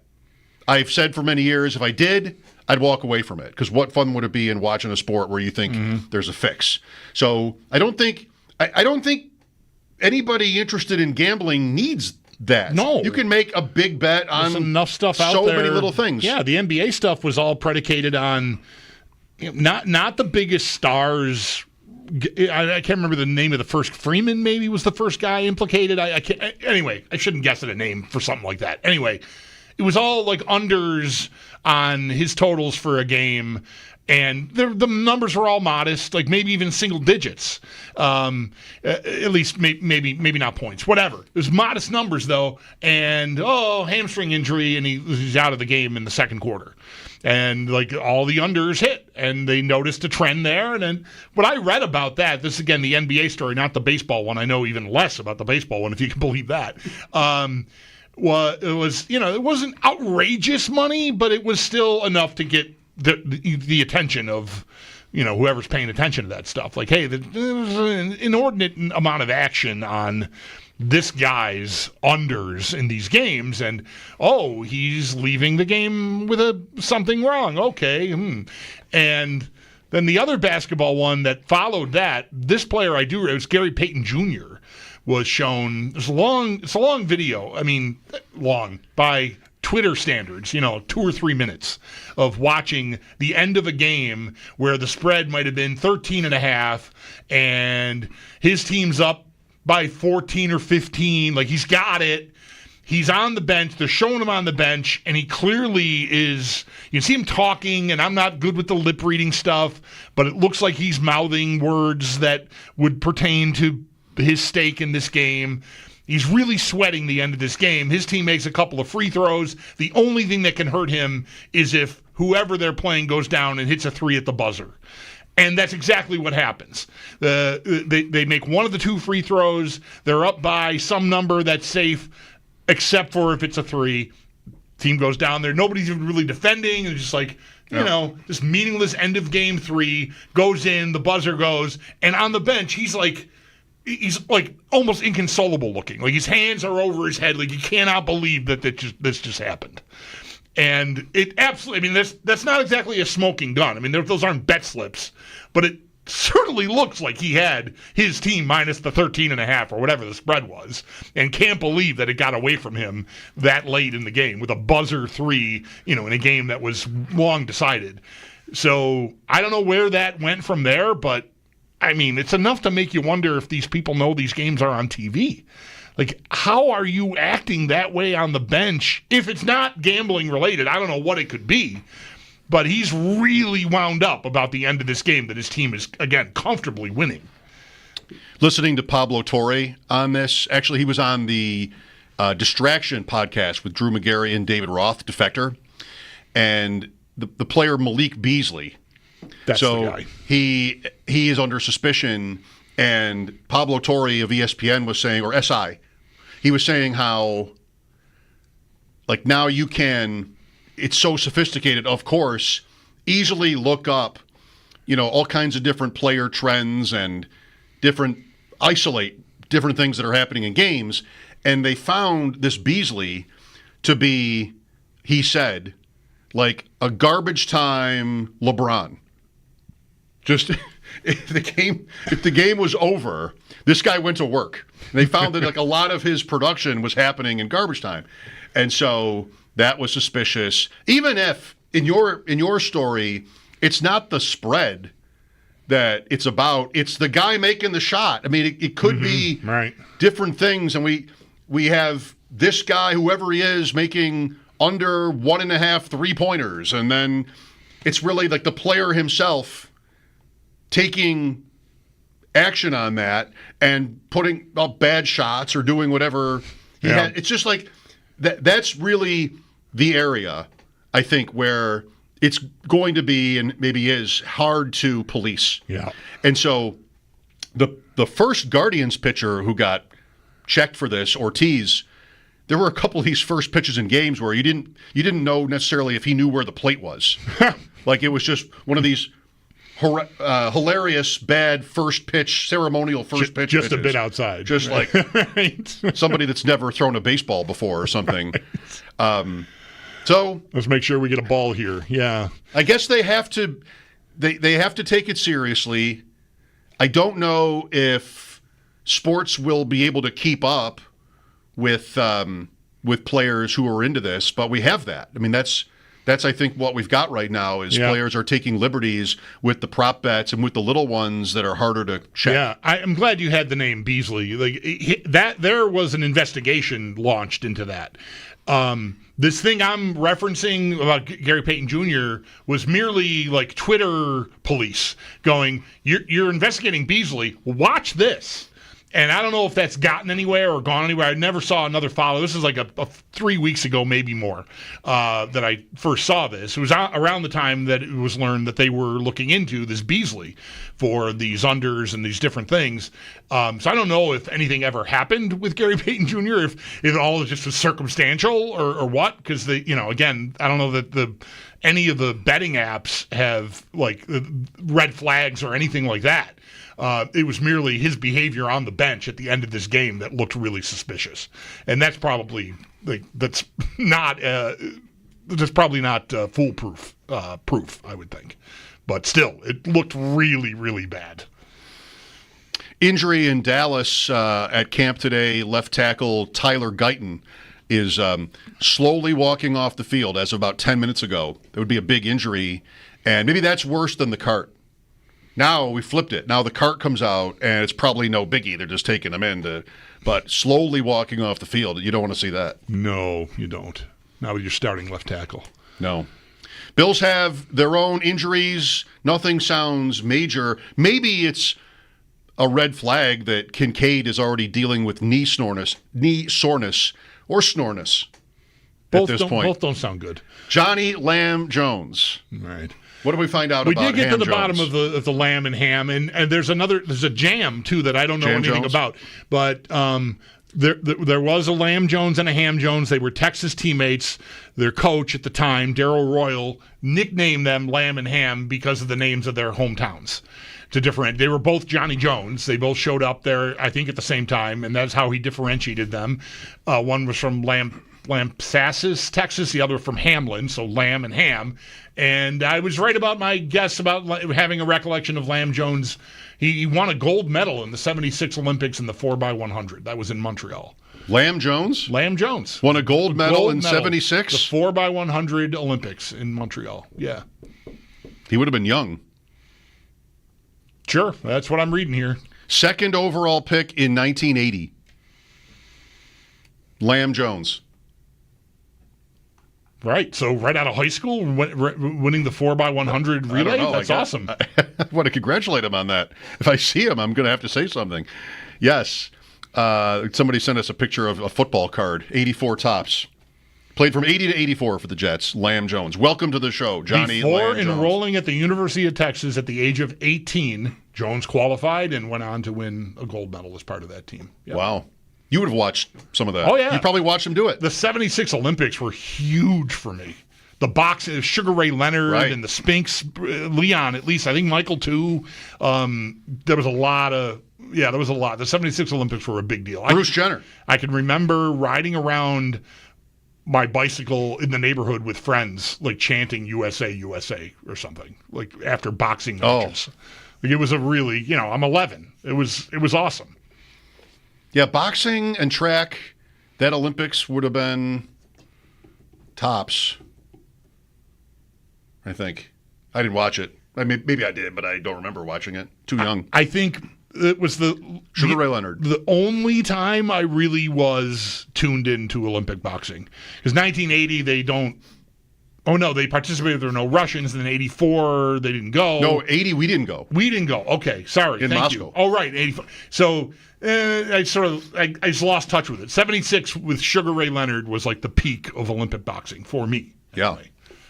Now it's on one of the Ochos, usually, the boxing. Right. Speaking of boxing, tomorrow, Jim Lampley. There it is. On the show, 4 o'clock. Sal coming up at 5. Mike Schopp and the Bulldog here, WGR.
One thing that's different when the Bills are in camp and our morning show is out there like every day that the Bills are out there, they don't have the microphone issue. Right.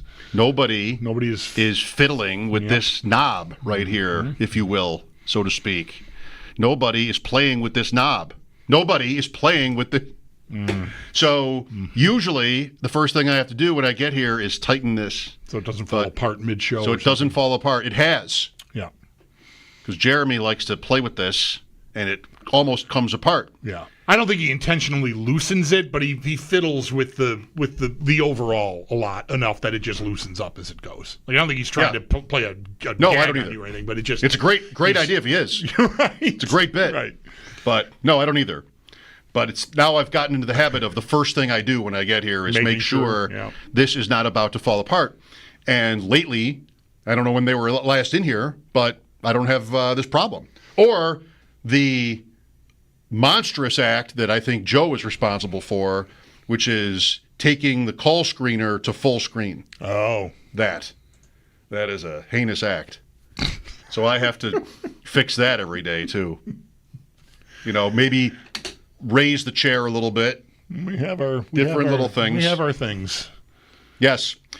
Luther Burden is practicing Bulldog. Well, let's have a big golf clap for the Missouri wide receiver. Not everybody is getting hurt. Here's a guy coming back from injury. Yeah.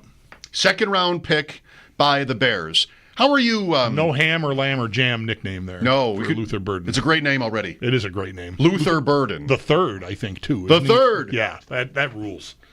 That does rule. How are you thinking of the Bears offense? When you think of the Bears offense, how are you thinking?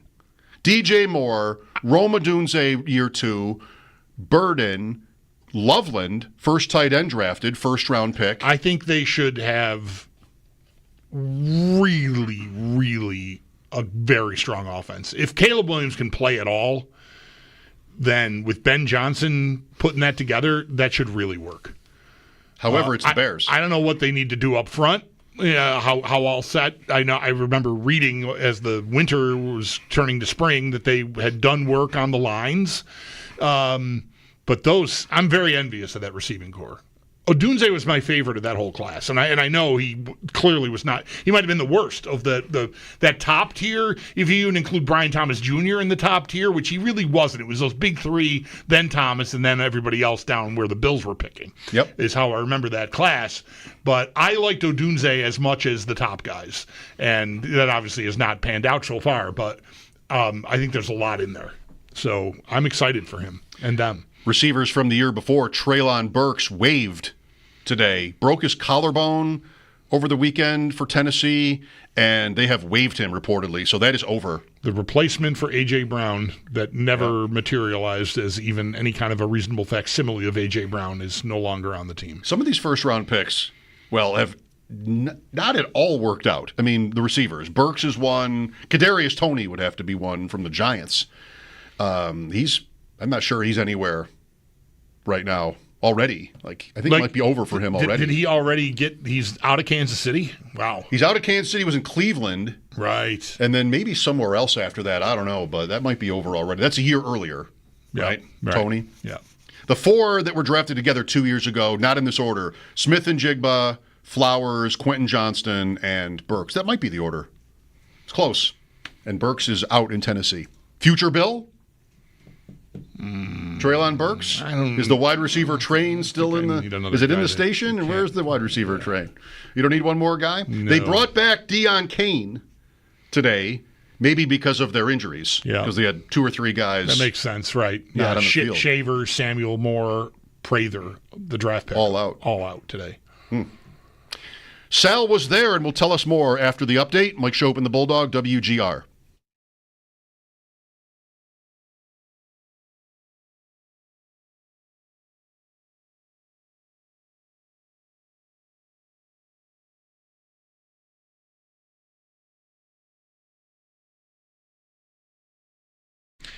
Hey man, Bulldog here for the trusted roofing pros at Amherst Roofing. From small repairs to full-on roof replacements, Amherst Roofing does it all. And their $99 roof special, well, that is still going strong, but only for a limited time. A brand new roof for just $99 a month. Don't wait. Call them up today at 304-4554 and lock it in. That's 304-4554. Amherst Roofing is a local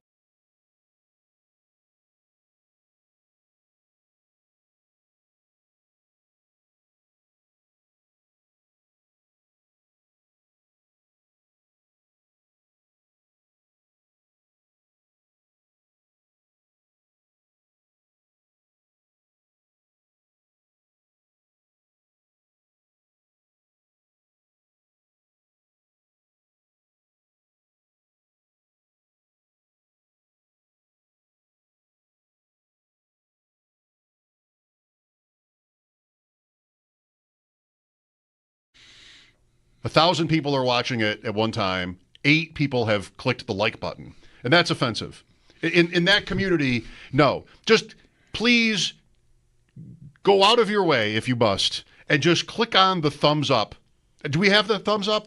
We do. Yeah, all right. Please click the like button. Yeah. It helps to grow. I believe it helps to grow the program. Does it tell the algorithms like it when you get more likes? Does it reveal the identity of the person clicking the like? Not on YouTube. Okay, I'm going to click it then.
We've been living in sin so long, all the feels are gone. Fella stopped me on the street last night, said everything's alright.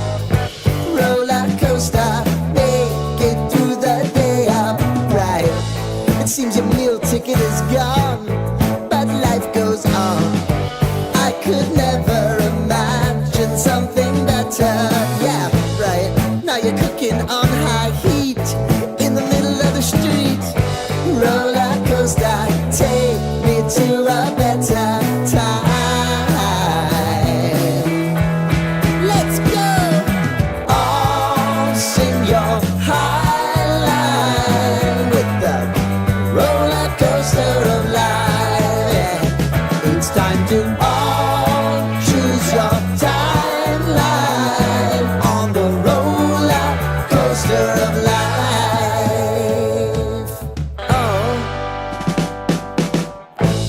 You seem to easily forget how to place your bet. When everyday life gets you down, you gotta steal the crown. Got to own it.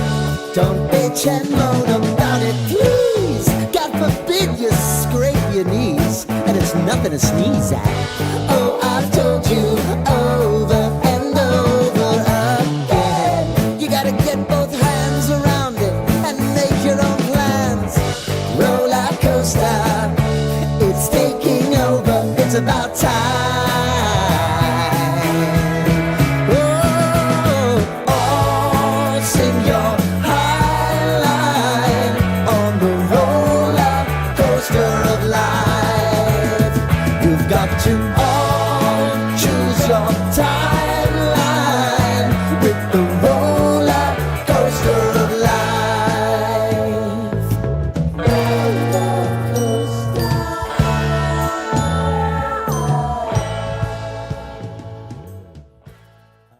Pads go on for the first time at training camp for the Buffalo Bills today, but 11 players did not practice due to injuries. Dalton Kincaid, the latest name added to the list before practice, but then during practice, TJ Sanders and Alec Anderson both had to go to the medical tent. Sanders, however, was able to return before the end of practice. We'll get more on today. Sal Capacio will join the show next, and Sal also has a piece up at our website, WGR550.com. And a reminder, the coverage of Bills training camp from St. John Fisher University is brought to you by Fiegel Car and Joyce, your border attorneys. By Outlet Liquor, when you need to stock up, it's the place to buy a case. What's your outlet? By Connors and Ferris, your workers' comp attorneys, and driven by your Upstate Honda dealers. For great deals on the entire Honda lineup, visit your Upstate Honda dealer today. The Broncos give wide receiver Cortland Sutton a big extension, 4 years and $92 million, while the Titans, they are waiving wide receiver Treylon Burks. Burks did just fracture his collarbone over the weekend. Guardians closer Emmanuel Classier has been placed on the non-disciplinary paid leave as part of Major League Baseball's sports betting investigation. Classier is the second Guardians pitcher attached to this investigation. Luis Ortiz is the other. And then some action in Major League Baseball tonight. 6:30 sees the Blue Jays taking on the Orioles in Baltimore. Just after 7 o'clock, the Yankees host the Tampa Bay Rays. And at 9:40, the Mets out west to take on the Padres. That's Paddock Chevrolet Sports Update. Paddock Chevrolet celebrating 90 years of being your hometown dealership. I'm Zach Jones for WGR Sports Radio 550.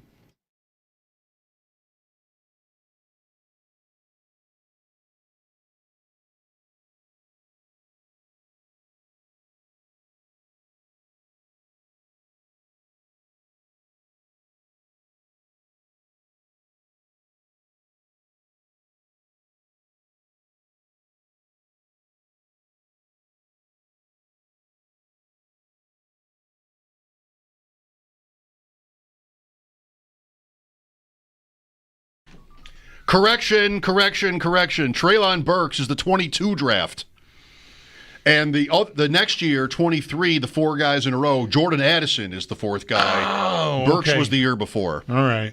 Sorry about that. What number pick? What do you have it there? What, was he like mid? I feel like he was mid-round. Because what I just said to you off the air as the 18. segment was starting was I think Burks might have been the first one, and then the other guys, I was connecting these two drafts together here, and then those other guys all went around the Bills pick because we were, of course, occupying the wide receiver train even back then.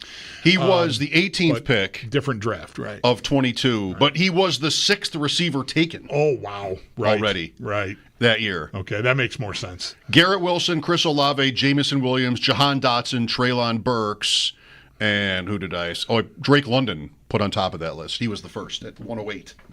So, all right. Yeah, there have been a lot of receivers in the first round. The Bills have not been one to partake. Keon Coleman, first pick of round 2. Kincaid, first round pick as well. It's the closest they've come. Okay, Sal Capacio with us now on the Westher hotline. First day in pads for the Bills, but a lot of guys weren't out there, Sal. Yeah, hi, guys. And by the way, that 2022 season, not drafted, Justin Ross. And he apparently has worked out for the Bills, from what I'm reading, just so you guys know. Oh, really? He was Clemson, with Kansas City originally, right? Yep. Exactly. Several reports now coming out as I'm just getting on with you guys. According to the Transaction Wire, Justin Ross has worked out for the Bills. So obviously, I would say this is maybe more to do with the bodies right now, but, it's notable because it's a notable name. But, yeah, Elijah Moore has soreness. Caden Prather has a hamstring injury. Tyrell Shavers has a foot injury. Curtis Samuel has a hamstring injury. You're 4 receivers down. I mean, you can't have the same guys running all the reps all the time, So a chance. And then Laviska Shenault just came back. So, how much is he doing? So a lot of the guys out right now, and that includes those receivers. And then there's some more notable names. You want me to go through them real quick here? Here's who missed practice today. Let's see. Dawson Knox was activated, but he was still missing practice today. Dorian Williams still out. Cedric Van Pran Granger, Terrell Bernard, Dalton Kincaid with knee soreness. Tyler Bass missed practice today, and Spencer Brown is still out. Right. Of all of those, we opened the show today, and like Mike sort of asked, well, didn't sort of, he directly asked, did you rank these injuries by your level of concern? And I was like, No, not really, but no, wait, actually, let me admit that Kincaid is the one that scared me. So, I would have to say that's the one that, because it sounds like the same sort of thing, and it's just knee soreness. He didn't, it's not a pull or, nothing serious, but it's just soreness, and it's only, 4 practices into camp. I don't know. I'm a little worried about seeing that one this early on the list. I would answer the same way. That would be mine as well. I think any time that you're talking about a player who had the knee injuries he had last year, the knee issues he had last year, and did not quite, get to the level they wanted last year, get bigger, get stronger, all those kinds of things, and then suddenly you're talking about that, that's a concern. Sean McDermott brought up a play, and I think he was talking about Kincaid, so I didn't know if he meant that Kincaid kind of got banged up on this play, but I was watching it yesterday. It was very scary, and I mentioned it on the morning show this morning too, because it's so notable to me. Yesterday during practice, Dalton Kincaid was waiting for a ball to come down. He was kind of like near the sideline. It was maybe about 15, 20 yards downfield. He's waiting for a ball to come down, and as he's waiting for it there, because it was right near the sideline, he's just kind of like, gingerly getting. I'm sorry. My microphone. Sorry, guys. My microphone. I'm having a little issue here. Sorry. There we go. You guys got me now. Sorry about that. Yep. Okay. If that happens again, I might have to go conventional here, just so you know. All right. So Kincaid's waiting for the ball, and then Matt Milano is literally running towards him from his linebacker spot, trailing kind of because he's in the front. Cole Bishop's coming from behind him. All three. We're talking Bishop, Milano, and Kincaid just kind of all collided pretty hard. Did you tell the story with Nate Geary yesterday during his special Sunday coverage of training camp? Because I'm thinking, I heard all this. Where did I hear all this? I wasn't listening this morning. It was yesterday with Nate. Okay, go ahead. Sorry. That's exactly where I heard it or said it. And anyway, they were down. Matt Milano actually. Milano was down for a very brief moment, and then he got up and he walked over to a couple of trainers like, yeah, I'm good. Well, anyway, McDermott brought that play up today, and I think he was bringing it up when they were talking about Kincaid, and I just wonder if maybe he got a little banged up on that play. Mm-hmm. Elena Getzenberg reports that not only Justin Ross, but Willie Snead is or was in for a tryout. How much do you know about what the calculus is with these kinds of things? So, sure, they don't want to go through a practice when they're down, 4 receivers or 2 or whatever the the breaking point would be there. You want to be able to run your practice. But guys who are, they haven't signed these players or Deion Kane. As far as maybe they did sign Deion Kane. Kane got signed, yeah. Right. I'm trying to think of what would go through a guy like Willie Snead's mind. He's been a veteran. He's kind of on his way out of the league. Is it worth it for me to go there one day? I want to think just logically. It says something about the severity of the injuries. But maybe it doesn't. And the sense I get on Elijah Moore and these other guys is they're, probably not long-term or anything like that. So I just wonder how the team decides basically on how many bodies they think they need for a given day or week. Well, I think, first of all, there's a lot here to get on. So, number one, how many did they decide? There's always a practice plan. There's always reps in place. How many guys we need to run these reps? How many special teams reps these guys take in? We're doing different special teams periods. They're going to be over here. They're going to be over there. Are we running, third down periods? Are we running 2-minute offense? Right? There's a plan, and then you're going to need guys out there. So you want to go that route. That's number one. Number two is, from the Bills' perspective, from any perspective, and I think we've talked about this before, guys, you always have to remember, when guys come in for workouts, it's not necessarily always because they're looking for a guy at that position. It's to get a little bit of a little, kind of bio on the guy in case you need something later down the road. Now, if you get to week 8, so you might bring in a defensive tackle right now for a workout. You might not need a defensive tackle at all. I always get, people say, oh my God, what's going on? Someone must be hurt. Well, no, it's because if you get to week 8 and you need a defensive tackle, you got that guy that you just worked out, 10 weeks ago. So instead of bringing him in and not knowing anything about him, at least you have, hey, we knew he was ready to go. He knows the system. We've talked with him. You're really kind of just doing a lot of reconnaissance, and intel on a guy to be able to go get him if you need him a little bit later. That's another thing that you do. Mike, I can't answer you what the player thinks. I think everybody's different, right? Look at David White. Did you guys see over the weekend? David White signed with the Bills. He had been with the Bills for briefly, I think, maybe in the summer. But anyway, David White Jr. signs with the Bills.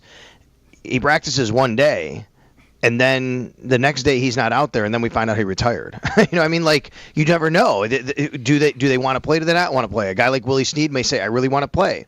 Maybe he doesn't. Maybe he thinks there's an opportunity here. Maybe he thinks it's just my chance to start making some connections back in the league because I want to hook on with another team. So, you know, every player would be different in that regard. They've got 14 receivers right now listed on the depth chart. That includes the recently signed Deion Kane.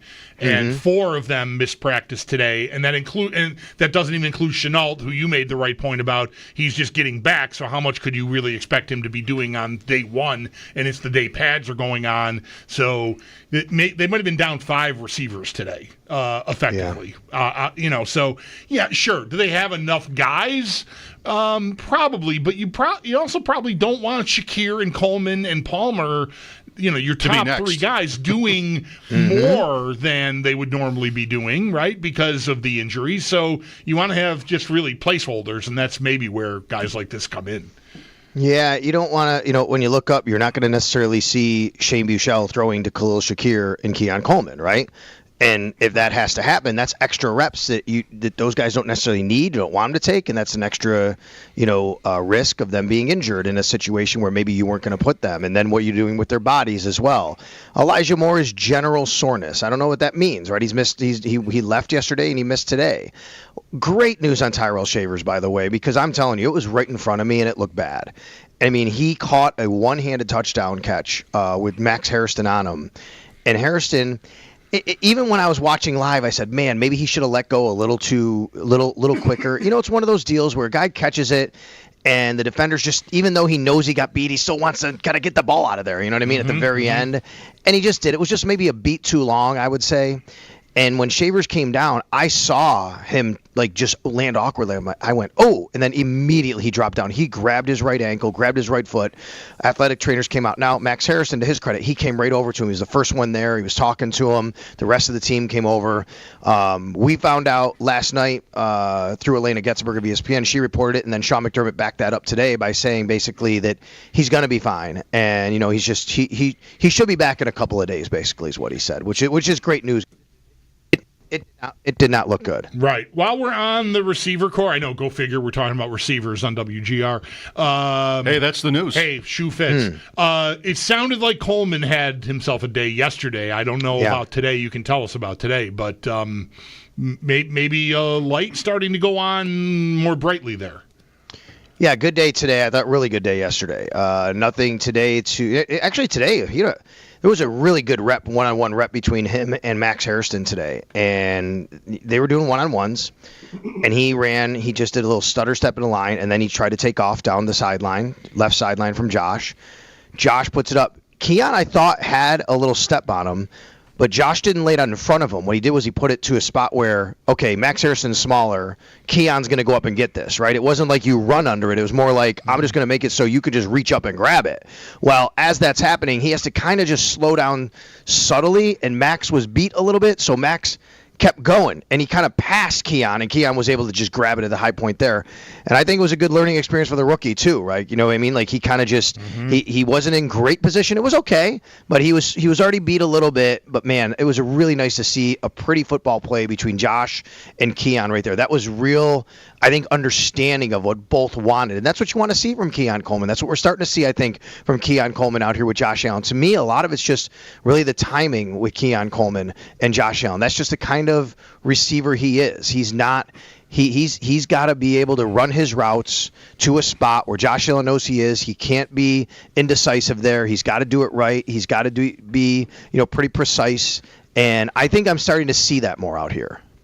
With Sal Capacio on the Wester Hotline, Mike Schopp and the Bulldog, 14 receivers, some banged up, plus a couple more in for tryouts. Of course, you don't need any receivers when Christian Benford is playing, apparently, by what you've been reporting. He just basically makes all your receivers irrelevant. Yeah, he was just fantastic today, guys. And sometimes, when we do this, I'm sure you guys might be the same way. You think, like, you go watch something, you're like, man, am I like seeing this right? Is he that good? And then I'm checking my colleagues, like, he's having a great day, right? Like, you guys aren't seeing something where he's getting beat where I'm not seeing it, and everybody was just raving about him. And I included several tweets from other media members in my story today just to exemplify that and show examples of how he really was terrific today. And what I wrote was that he's locked up for the next 5 years. He was locking down today is what he was doing. I mean, these guys, they were not able to really do much. I mean, it wasn't every single time that he, made every play in a one-on-one. He was out there a lot. And there was one time where him and KJ Hamler, they got into it and really into each other's face. They're neck to neck, they're face to face, they're yelling at each other. I can't remember who won the rep. It was just crazy. And so KJ Hamler's calling him out. He wants him again, but it wasn't his turn. It was Taryn, and then sure enough they came back around, and KJ actually did win the next rep, but it was more like a really short route, and I don't put it necessarily on Christian getting beat. It was just a really short kind of pass right there. That was really the only time I saw him get beat. Otherwise, Khalil did have a ball where it got to him, he had it, and Christian just stayed right with it and ripped it out before he got to the ground, and then after that, besides that, it was Lockdown City. I mean, Lockdown City, he just was all over everybody. And, man, I'm looking at the numbers on the extension today. I wrote about this. 4 years, $69 million. That's an average of $17.25 million a year. Guys, that number isn't even kicking in really until next year. I mean, it is part of the deal, right? It is. I get it. But that's the 4-year extension. That's not even the 5th year. He has 5 years, really, because he's under contract this year. So you'd really kind of lower that thinking about it. And yet that is already only 19th in the entire league for corners. Yeah, that might be an incredible bargain. Incredible. If he's going to play at the level where he's getting maybe all-pro consideration, which I don't think he's all the way there yet, but it seems like he's knocking on the door. He's getting mentioned as a top corner in the league. What I like about Benford is, you see in the offseason especially, you see these rankings, and there was one that got some attention that he was not on, like a top 10 list or something, or even more. And, Bills fans can get rattled by that, get upset about that. What I like about what PFF does, for one, is they don't care when you were drafted. They're just grading plays individually. And I think many of these sort of mass media kind of rankings can't escape from the draft status. That's always there. You're always a 7th-round pick. Tom Brady at quarterback. Or 6th in the case of Benford. But anyway. Yeah, right. Well, I'm thinking Brady also 6th. It took him multiple Super Bowls before people were all in agreement that he's actually good. Right. I mean, not just managing the game. It's not Belichick. It's this guy is great. Yeah, and an Elam will get other chances. He's already in Dallas, and the Bills have moved on from him. I just feel like the grading process, it's not always perfect, but it's going to be objective. Yep. And other times, Benford might still, in other cases, live it not in his contract anymore. The Bills believe, but live in the shadows of his draft status. Well, the way I like to look at Christian Benford and what he's putting together for a career. First of all, I want to also mention he's only 24 years old, by the way. Right? I mean, he's not even going to be 25 till September when the season starts. He's still a very young player in this league. The way I like to look at Christian Benford is I think he truly is, and we say this about guys. I think Cole Bishop can fit this for the Buffalo Bills. But we say this about guys, and sometimes you kind of you can say it in a lot of different ways. It's okay, it makes sense because he's playing good for them. But truly, he is the perfect fit for what the Bills want to do. I mean, you could put him in a lot of different places, and he might be really good. I don't think he's as good as he is here because of what they're asking him to do, what they want him to do, the type of system they run. He was a zone corner in Villanova. It's a big reason he won the job early over Kyer Elam, who that's not what he played, and how much we talked about that. And people would say, well, why'd they draft Kyer Elam? Well, if you're a good enough corner, you should be able to a lot of times transition. Traits. Right? And exactly. And that didn't happen. But this kid didn't have to do that as much, right? So he walks in. He has that ability, has that knowledge base. He's a hard worker. We know that. He's super quiet. We know they love him off the field. Everything about him, everything about his story, where he came from, how he had to grind to get to where he is, right? But I mean, I really believe he's just the real perfect fit for what Sean McDermott looks for in corners. He's just the right physicality. He's just the right, size, zone defense. I think all of that just checks all those boxes. Is the box for best of training camp today going to be checked by all of this about Benford, Sal? Because I'll just read the sponsor. We can keep moving. Sure. I would say he was the best of training camp today, right. Christian Benford. That was brought to you by Northtown Automotive. Get a Northtown Engine Shield engine protection warranty on new and used vehicles. The pads came on today. Did you learn anything different from what you've been watching the previous 4 or 5 practices? Anything different? Yeah, the O-line and D-line really wanted to get after each other in one-on-ones. I mean, that was I was watching it. I love that, man. I love watching it. I mean, Aaron Cromer was fired up to start the drill. I mean, he was getting ready, and the D-line coaches were getting ready, and you get those coaches they're getting snarly, right? Because they're ready for one-on-ones with their group. And anyway, they get over there, and we watch the players, and it was so funny. Like, there was some. I would say the O-line did a really good job on the defense, mostly. A couple of defenders got in, here or there for a couple of nice rushes, but you could hear guys talking. In fact, I remember at one point someone yelling, "Pads are on now, pads are on now." Like, yeah, you're not cutting baskets because we don't have pads on now, dude, right? Like, remember we talk a lot about that. That's why I say I don't evaluate O-line and D-line until pads. So, you could hear people saying that. The chirping that went on, that was great. That's what I learned. They were itching to get after it, and they did. And then something I didn't have to learn, but it just confirmed my priors. I have been coming on here telling you guys about Matt Milano, and he was awesome today. I was waiting to mention Milano him. Yep. was awesome today, and I'm telling you, if this guy stays healthy, look out for Matt Milano to be amongst one of the better linebackers in the league again. I saw a clip of him corralling KJ Hamler on like a little swing or maybe even a wide receiver screen. I'm not sure what it was. But, man, he just got there in a second. And I also thought Cole Bishop did a really good job at the point of attack on that play. I don't know if you're familiar with the clip I'm talking about, but he sheds a block from, I think it was Jalen Virgil, who was on him, and just is right there. If Milano doesn't show up to make that hit on Hamler, I think Bishop is right there to do the same thing. That doesn't surprise me because Cole Bishop has really, I think, started to grow here over the last few days.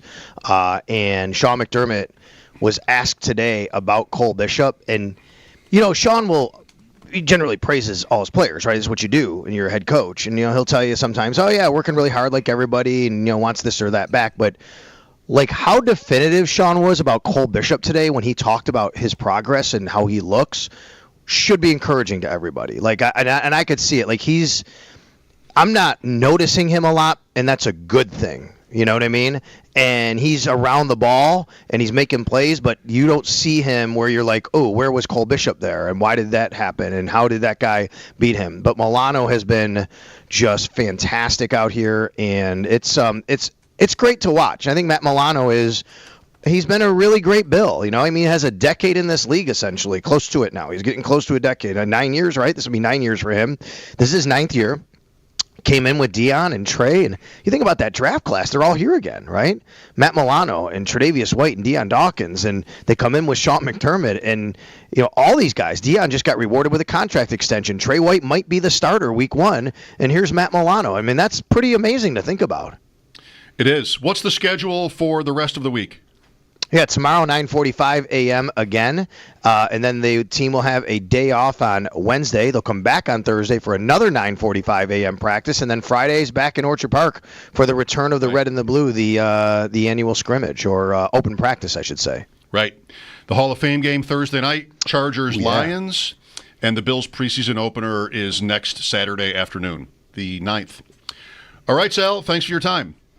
You got it, guys. Have a good one. All right, that's our man Sal Capacio on the Western Hotline, and his coverage, our coverage of training camp at St. John Fisher University is brought to you by Fiegel, Carr, and Joyce, your border attorneys, by Outlet Liquor. When you need to stock up, it's the place to buy a case. What's your outlet? By Connors and Ferris, your workers' comp attorneys, and driven by your Upstate Honda dealers. For great deals on the entire Honda lineup, visit your Upstate Honda dealer today. 2017 draft, Sal was talking about that. Trey White, Dawkins, Milano, Trubisky. Righto. As well. Leonard Fournette was here. He was the 4th pick in that draft. Not in the league at the moment. O.J. Howard. We'll always have O.J. Howard. Corey Davis. Cup of coffee. Yep. A report that they were interested in Corey Davis last year, and then, nope, he's retiring. Yep. That's a drip of coffee. That's not even a cup of coffee. That's a sip of coffee. Corey Davis. 803-0550. Talked about Christian Benford. We'll do a little bit more of that.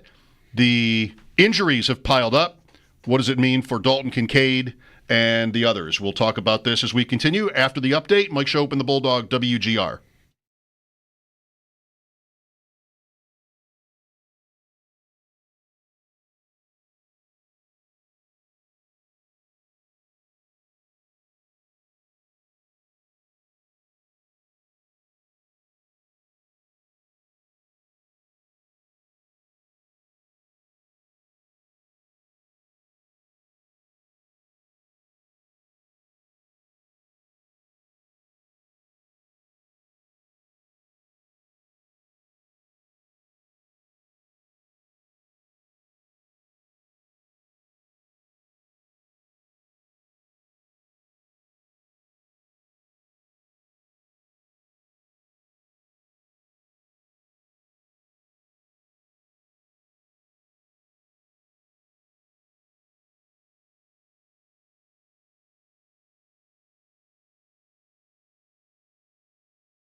Pads went on for the first time today for the Buffalo Bills over at St. John Fisher. 11 players, though, did not practice today due to injuries. Dalton Kincaid was the latest name added to that list. And then during practice, TJ Sanders and Alec Anderson both went to the medical tent. Sanders, though, was able to return to practice. Sal Capacio does have more on today up at our website, WGR550.com. And a reminder that coverage of Bills training camp from St. John Fisher University is brought to you by Fiegel Car and Joyce, your border attorneys, by Outlet Liquor. When you need to stock up, it's the place to buy a case. What's your outlet? By Connors and Ferris, your workers' comp attorneys, and driven by your Upstate Honda dealers. For great deals on the entire Honda lineup, visit your Upstate Honda dealer today.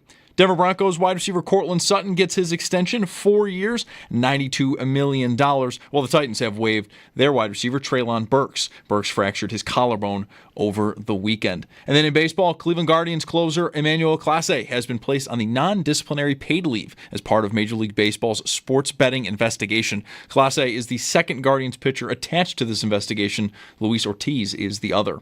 That's your Paddock Chevrolet Sports Headlines. Paddock Chevrolet celebrating 90 years of being your hometown dealership. I'm Zach Jones for WGR Sports Radio 550.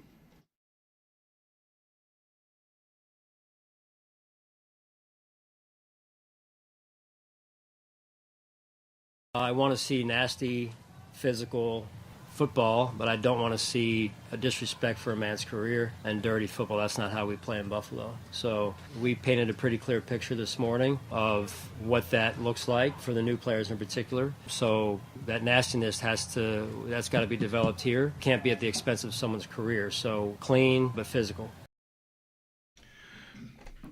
Bills into double digits of players already missing time. See what tomorrow brings. Mike Schopp and the Bulldog here. Maybe you've been out at St. John Fisher, have an observation you want to share with us. Let's go. 803-0550 is the number. We're talking to Sal Capacio about Christian Benford, who was, he says, great at camp today and maybe so far. And that's not surprising or anything like that. But I'm looking at the schedule. So the Bills have not done a lot of shadow coverage. And, you know, Benford only fairly recently rose to the level of somebody that you might think about for that, you know, somebody that would travel with certain receivers. You know, it's a philosophical thing, but you also have to have the guys that would make that worthwhile. Right. It's an interesting schedule for teams and their wide receiver one. And this could also make you envious of these other teams at wide receiver, but it's not meant to in this case. If it happens, it happens. The Ravens are really not that team. Zay Flowers is the first guy I would think of after a tight end, but Andrews is even maybe going the wrong way at this point. I don't even know if that's too early to say that, but Flowers is the guy I think of when I think of the Ravens. Yeah, I think of them as having just not the kind of team that you would think this way about. I mean, that's Bateman hurt the Bills in the playoffs, likely hurt the Bills in the playoffs. Andrews would have if he didn't fumble and drop the game-tying pass. So they have a few options there that are close enough, I think, where you wouldn't think about any team wouldn't think about traveling. Right, differentiating one from the other. We're just going to play. We're going to play our guys. Yeah, right. Week 2, Garrett Wilson, absolutely. Benford, get to know Garrett Wilson. Who even is the next guy on the Jets list? Maybe it's Josh Reynolds at this point. Week 3 is Miami.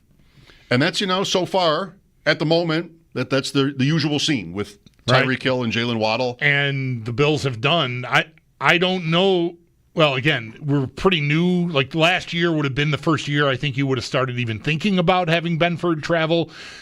However they've played, the Dolphins has, like, keep doing it. They've done a great job on Hill. Hill hasn't had a big game against them since he left Kansas City. So that's a team that has two guys that I think you could – maybe that's why you wouldn't say I'm going to have you travel, because either guy of those top two I think are worthy of that. So whichever one you're got your best guy on, I think that's the best you can do. You know what I mean? Like I don't know that it's time to – prioritize Waddle over Hill yet, but we might be getting there age-wise. But either way, there's two guys that are, to me, pretty equal that sort of eliminates the need to travel a little bit to me. If that makes sense. Yeah, you're right. For the Dolphins, Hill in the regular season has not done a lot. didn't he have, I think the playoff game was pretty good. 7 for 69. So nothing incredible. Man, look at him against the Bills, though, for the Chiefs in the playoffs. Yeah. 9 for 172. Yeah, no thanks. In the AFC Championship, the first one, and then 11 for 150 and 1 in 13 seconds. The big touchdown before the Gabe Davis touchdown before the final field goal to tie it. Right. Week 4 is New Orleans. That's Chris Olave. I think he's clearly their number one. 5 is New England. And it sounds like Diggs is ready. Yeah, oh yeah. Already. Like he's back. I don't know if he, commands lockdown corner or anything like that. I doubt that they. I would almost. Well, I shouldn't say I expect him to play the slot. I thought he'd play the slot a lot in Houston last year. I don't know about in New England where they play, but I think he's going to play. I would be surprised if you did anything special defensively against that receiving core. Week 6, Atlanta is Drake London. That's again like Olave or like Garrett Wilson even, I would say. Just the guy, yeah. Definitely their number one. Bye week, and then Carolina, and that's probably Tet McMillan, especially by then. Week 8, he's the 8th overall pick. Other than that, what is it, Adam Thielen? Adam Thielen, Jalen Coker, Leggett from the Coleman draft, the pick before Coleman. Kansas City. That's probably Rashee Rice back from suspension, I would think. Yeah, Worthy. We know what they're about. Miami again. Tampa. Tampa's deep. I would prioritize Rice over Worthy myself, assuming everyone's healthy. Like I think that's the scarier player to me. I think so too. I guess I think Worthy is deep balls. Right. Not volume necessarily. I think Rice would be the more like if I'm thinking somebody in this game is going to get 14 targets, my money would be on Rice. Oof. Man, does Kansas City want to play like that anymore? We should hope that they don't. They haven't. Tampa is deep with still Evans and Godwin. Ibuka, rookie, is rising up in fantasy because of the Godwin status. He's not ready to participate in camp yet. Houston is Nico Collins. They're getting a lot of the big shots. Not all of them. Not Jefferson or whoever, CeeDee Lamb, but we got to Nico Collins here. He's a first-round fantasy pick. Pittsburgh is Metcalf, not a first-round fantasy pick, but he's been close to that in his career, and I think he, again, is one of these where he's clearly that team's number one guy, Pittsburgh. Chase and Higgins after that. New England again. The Browns, I guess that's Judy. Yeah. It's a long ways off. Right. And the Eagles have got 2 guys. Then Philadelphia, A.J. Brown, Devontae Smith. So the Bills are going to see a lot of the NFL's best receivers. They're going to play. How many is it now? 17 games? Yeah. So, you'd think that they would see some. Right. I wonder just how that compares. We talk about this kind of thing. People talk about this kind of thing with quarterbacks a lot. What's your opponent quarterback schedule will look like? Right. But just thinking when Benford came up, what exactly he's in for this year, whether he ends up shadowing or not. But he's legit good. I don't think there's any question about that. What a great story. That draft cuts both ways because the first-round pick obviously is long gone now in Kyer Elam, but sixth-round pick to show up and just win the job and ascend to the stat. He's, to me, right on the edge of he's knocking on the door of being in the top tier of guys. And we'll see. Maybe this is a year, sometimes that can be a bit of a process, right? And you were, I think, very right to point out his draft status being, whether it's factored into an actual formula or not, it's knowledge. It's something people know about the player, and it can be hard to sort of divorce yourself of it, even as you're trying to objectively rank players by whatever metrics you're using. But he's one of the best guys in the league, and he's being paid. What does Sal say? He's 19th in the league right now, annual average value on the contract. And that's not even factoring in the bargain he is for even this year still, before the extension kicks in next year. So really, just great story. And super valuable piece on the defense. To have him at the number they have him at moving forward, assuming he stays like as a top 10 corner in the league even, man, I think you're getting a great deal there. Should have mentioned with the Bengals, Jermaine Burton and that beach towel. Oh, sure. Yeah. I still haven't seen that. I haven't found my way to that. The guy is wearing a beach towel in the back of his pants in camp. You think that would be a drag aerodynamically? I don't see how it makes any sense at all. Like, why would you want that? You don't want that. I mean, the short towel in the front to dry your hands off, if you even need that because you probably have the $1,000 gloves on. If you even still need that. But at least that, it's a look. That makes some sense. It's a little bit of a look. Swag. But the beach towel, I mean, he's lucky he doesn't trip over it on this thing. Yeah, I'm watching it now. That is ridiculous. That is ridiculous. What does he need that for? It's like a long animal tail. Like, what are you doing? Jermaine Burton. I don't know. You know what he's doing? He's dancing to the beat of his own drum. That's what he's doing. I suppose. By wearing a towel in the back. Is that at least a league-approved sponsor on the towel? I can't tell what's on there. It might be the sports drink. I can't tell for sure. Or maybe little Bengals logos. I don't know. Okay. Talked to Connor Rogers earlier from NBC about the Jets and the AFC East. It's been a popular topic of ours for a while. What do you think this year? 803-0550 to weigh in. Mike Schopp and the Bulldog. This is WGR.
Okay, Bills in pads today, several players sitting out. We talked about it at the beginning today, how I'm not getting like serious bad vibes or anything about this list. It's annoying that you have this right now, but I wouldn't expect it to be, long-term stuff. Kincaid having knee soreness doesn't sound great after 4 practices. There was a play, though, yesterday, Sal was saying. Yeah, where there it might have been a collision, a 3-way collision involving Kincaid and Milano and Bishop, and all 3 players went to the ground.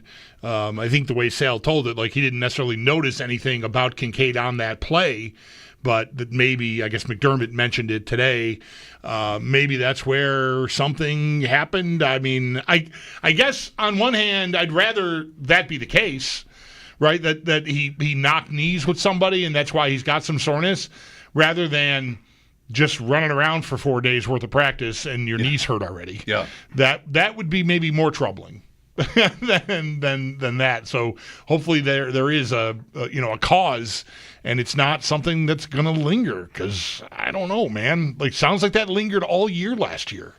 He was maybe never quite right once he got hurt. I don't think he was hurt to begin the year or anything, but once he got hurt, maybe midway through the Colt game, I know is one place he definitely hurt his leg, and I think he might have been hurt already then. Anyway, just that's the guy on the list that is like, ooh, already? The Colt game. I'm not strong on the Colt game from last year. Flacco, was there a pick 6 early? There's a Coleman play in that game. I'm not strong on the Colt game. I just remember Kincaid running on your TV left to right, bottom of the screen, so near the which sideline is which, but the lower side, the sideline lower on the TV screen. I'm not sure if that's the Colts sideline or the Bills sideline of that stadium, but the pass was overthrown and he laid out to get it and banged his knee on the turf, and like that's the play I can see. That's the only thing I really remember from Kincaid. Yes, Kincaid. They go up right away on a Taron Johnson pick 6. 10-0 lead, and then the Colts take the lead back and forth. 2013 Bills at half. And 30-20 is the final. You think the Bills are going to see Flacco again this year? It's week 15. No way. Who is likely to be the Browns quarterback that day? Sanders. Sanders, yeah. There's a highlight of him today. I think he's likely to be, I would bet on him to be the first kid that comes in. Right, I think he'll beat out Dylan Gabriel. I think Flacco will start the year. Pickett's already hurt. He is? Yeah, he got hurt over the weekend. I missed that. Not like season ending or anything, but he got injured. It looked maybe like a hamstring.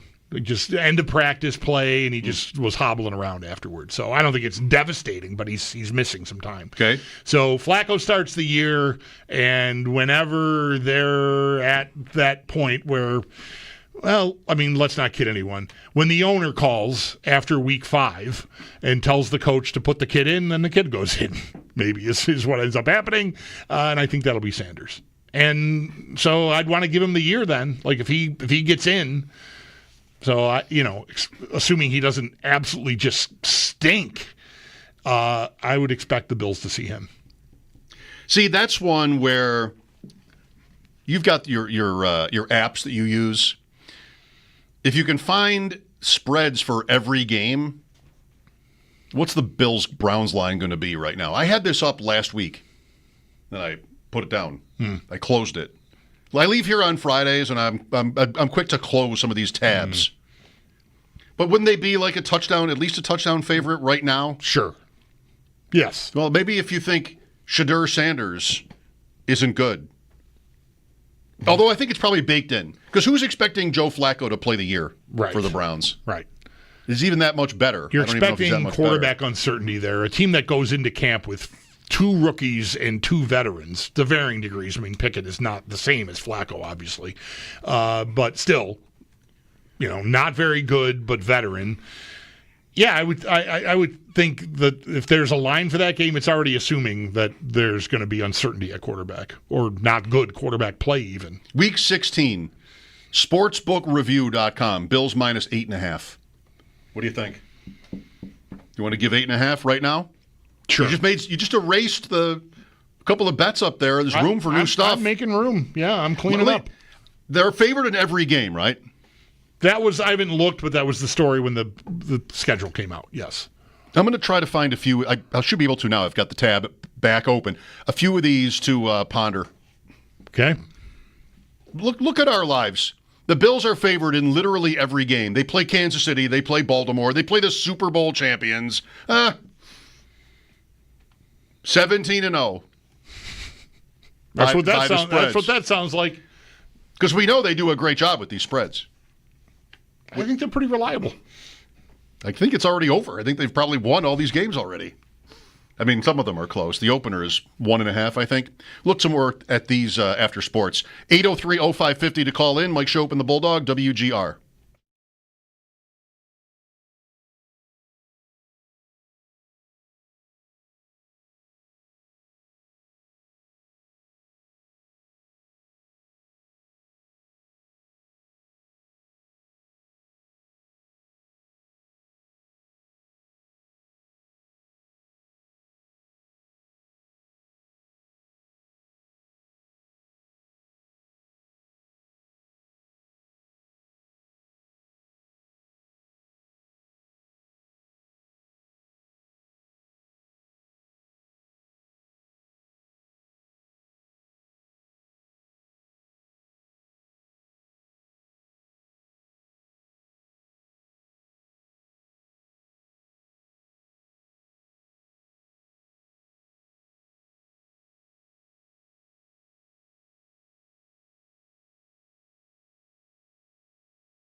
First day of pads for the Bills, but 11 players did not practice today due to injuries. Dalton Kincaid was the latest name added to that list prior to practice, and then during the morning workout, TJ Sanders and Alec Anderson both had to go to the medical tent. Sanders, however, was able to return. Sal Capacio does have more on today up at our website, WGR550.com. And a reminder, the coverage of Bills training camp from St. John Fisher University is brought to you by Fiegel Car and Joyce, your border attorneys, by Outlet Liquor. When you need to stock up, it's the place to buy a case. What's your outlet? By Connors and Ferris, your workers' comp attorney, and driven by your Upstate Honda dealers. For great deals on the entire Honda lineup, visit your Upstate Honda dealer today. The Denver Broncos give wide receiver Cortland Sutton a 4-year extension, $92 million, while the Titans, they have waived wide receiver Treylon Burks. Burks did fracture his collarbone over the weekend.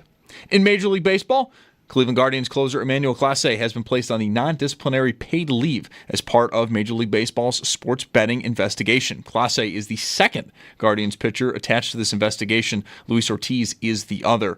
He was placed on the non-disciplinary paid leave list earlier in July. And then some action in baseball tonight, 6:30, sees the Blue Jays take on the Orioles in Baltimore. Just after 7 o'clock, the Yankees host the Rays. Then at 9:40, the Mets are out west versus the Padres. It's Paddock Chevrolet Sports Update. Paddock Chevrolet celebrating 90 years of being your hometown dealership. I'm Zach Jones for WGR Sports Radio 550.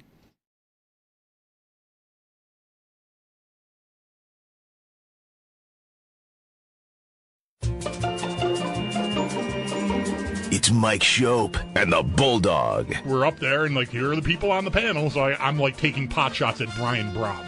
Because, that's what he came to Buffalo for. It's Mike Schopp. You literally told E.J. Manuel to his face that he sucked. And the Bulldog. I was proud of you, because I feel like that's what you're there for. It's Mike Schopp and the Bulldog. I know. I couldn't, though.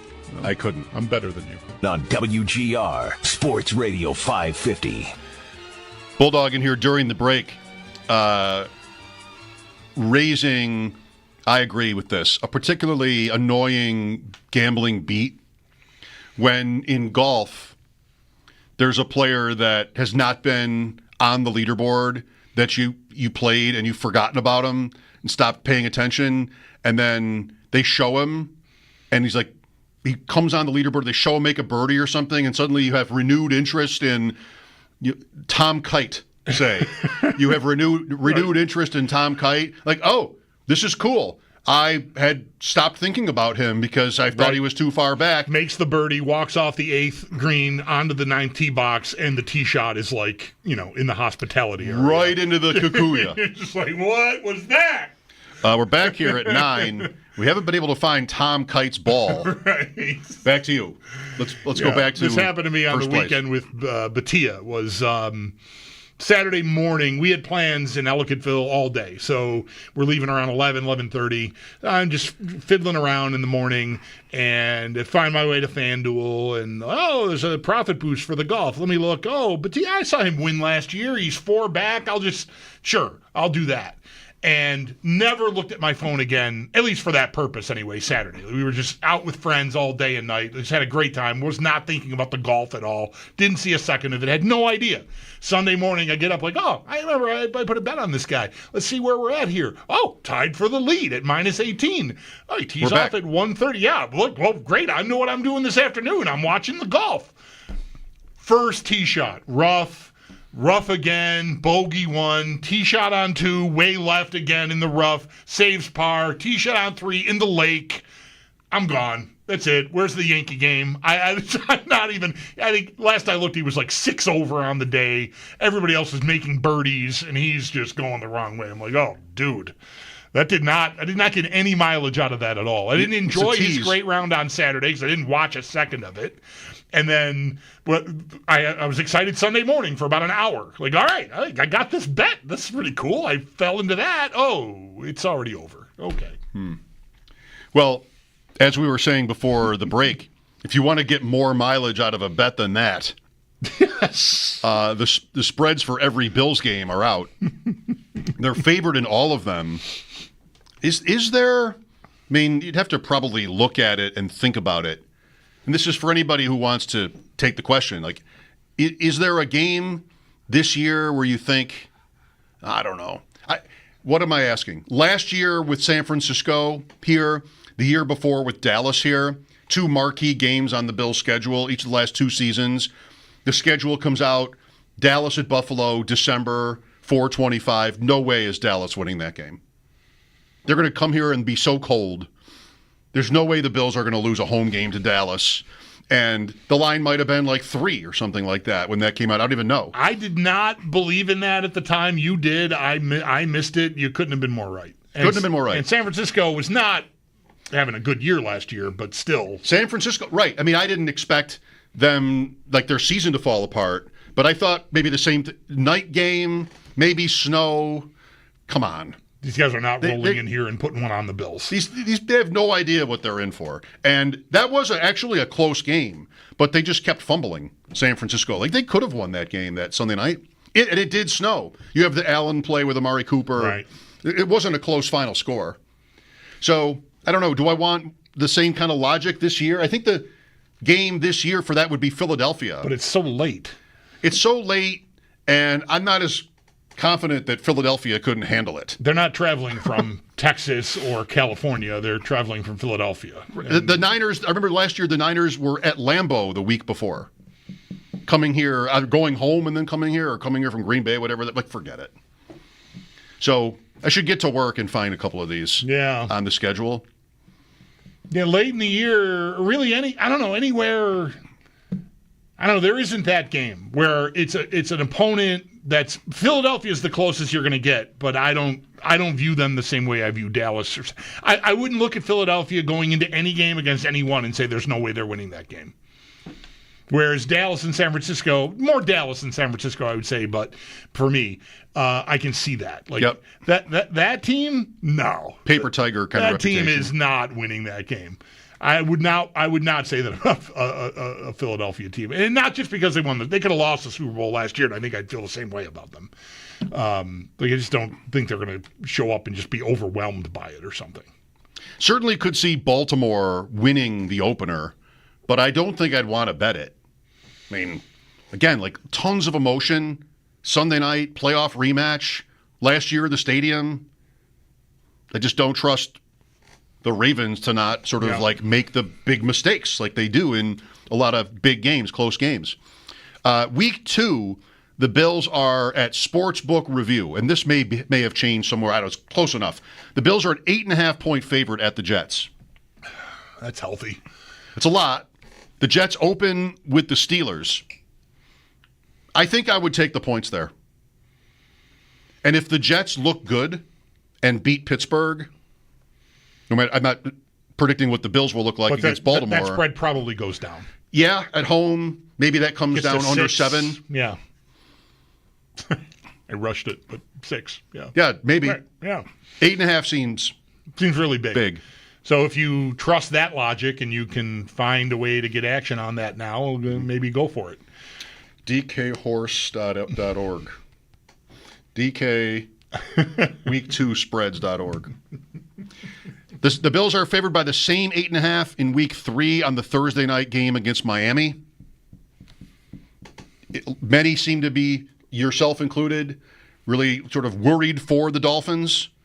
Here's a short week Thursday night trip. Week 2, they're home to New England. And then the Thursday night game up here, 8.5.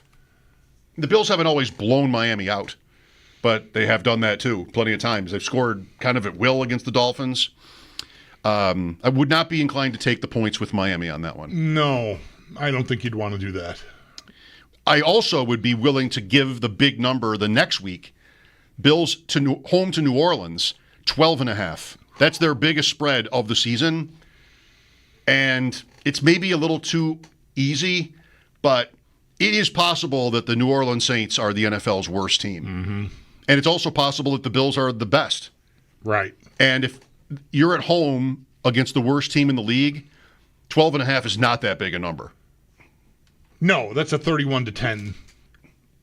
Just workman-like business, just whatever. Like we're not even trying super hard, but we're killing you. The Bills have that gear too. Yes, they do. Yes, they do. They just stomp on you. Yeah. So if Tyler Shugg isn't ready for that one in week 4, that could get ugly. I would not take the points as of now I'd give them 12.5. Week 5, what are we doing? New England, 8.5 again. Man, these are not even close lines. Home night game, rivalry series uniforms. Game. Right. Connor Rogers brought this up, and I respect it. Aren't we all a little bit too – are we too early on the Patriot bandwagon here as a society? There's a lot of optimism for them. I mean, short term, in fantasy, this has been said by others, you can't find anybody that doesn't want to draft Drake May. Everybody wants to draft Drake May. And, like, are we sure? But is there anything else there that's draftable? Well, the running back, maybe the rookie running back, maybe, right? Is that who's that? Is that Travion Henderson? Travion Henderson. Travion Henderson. Thank you. Diggs. Both of those guys would go before May. I think the two most popular stacks there are Hunter Henry and the rookie Kyle Williams. You can do that after drafting May to get, 2 or 3 weapons for him. Pop Douglas is also, he gets drafted, 16th round, DeMario Douglas. I don't know. I think, I get it. I get why New England is a little bit of a hot item, but how hot? Well, yeah, I mean, I guess what I think can happen is if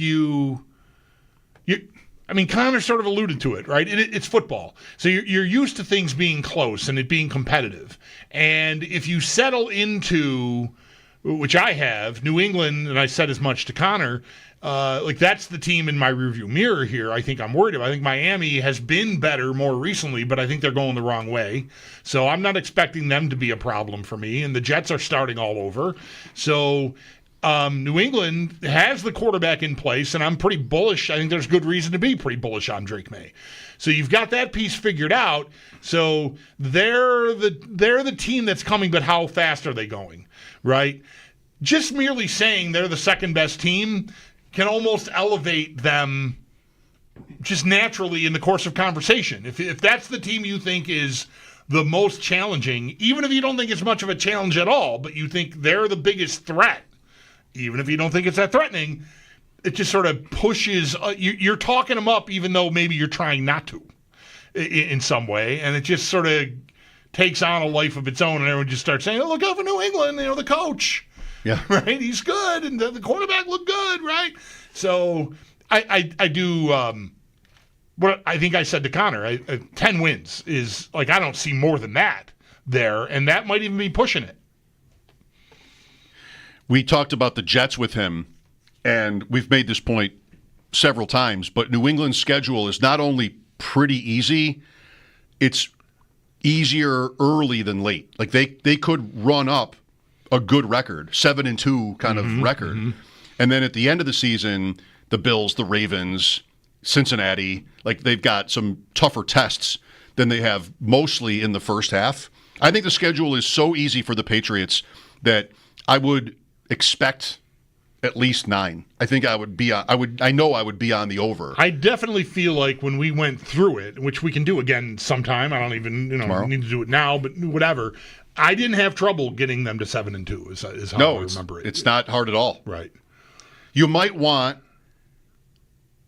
it's maybe not where your mind is going to be right away, but you might want them. They play the Raiders in week 1. You might want them to lose. They have so many favorable matchups. Raiders, Dolphins, Steelers at home, Carolina at home is their first 4. They would shoot for, we would take 3-1 if we were Patriots people and talking about 3-1. Doesn't even seem that, you wouldn't have to, I guess. Doesn't even seem that much to say 3-1. At the Bills, at the Saints, at Tennessee, Browns. That's also very possibly 3-1. Yep. So 6-2 there, home to Atlanta, at the Bucks, home to the Jets. 8-3. 2 of those 7-4. Are a little tougher. Tampa and Atlanta, I think, should be tough games. They'll be an underdog. If it were week 1, they'd definitely be an underdog in Tampa. I wonder what the Falcons line is. I guess I have it. I should be able to find out. Right. 7-4 seems even conservative for New England at that point, to that point. At the Bengals, they won there last year, week 1. Home to the Giants, 8-5. Home to the Bills, at the Ravens, 8-7. At the Jets, home to Miami. That's 10 wins without a lot of sweat. Yeah. I think.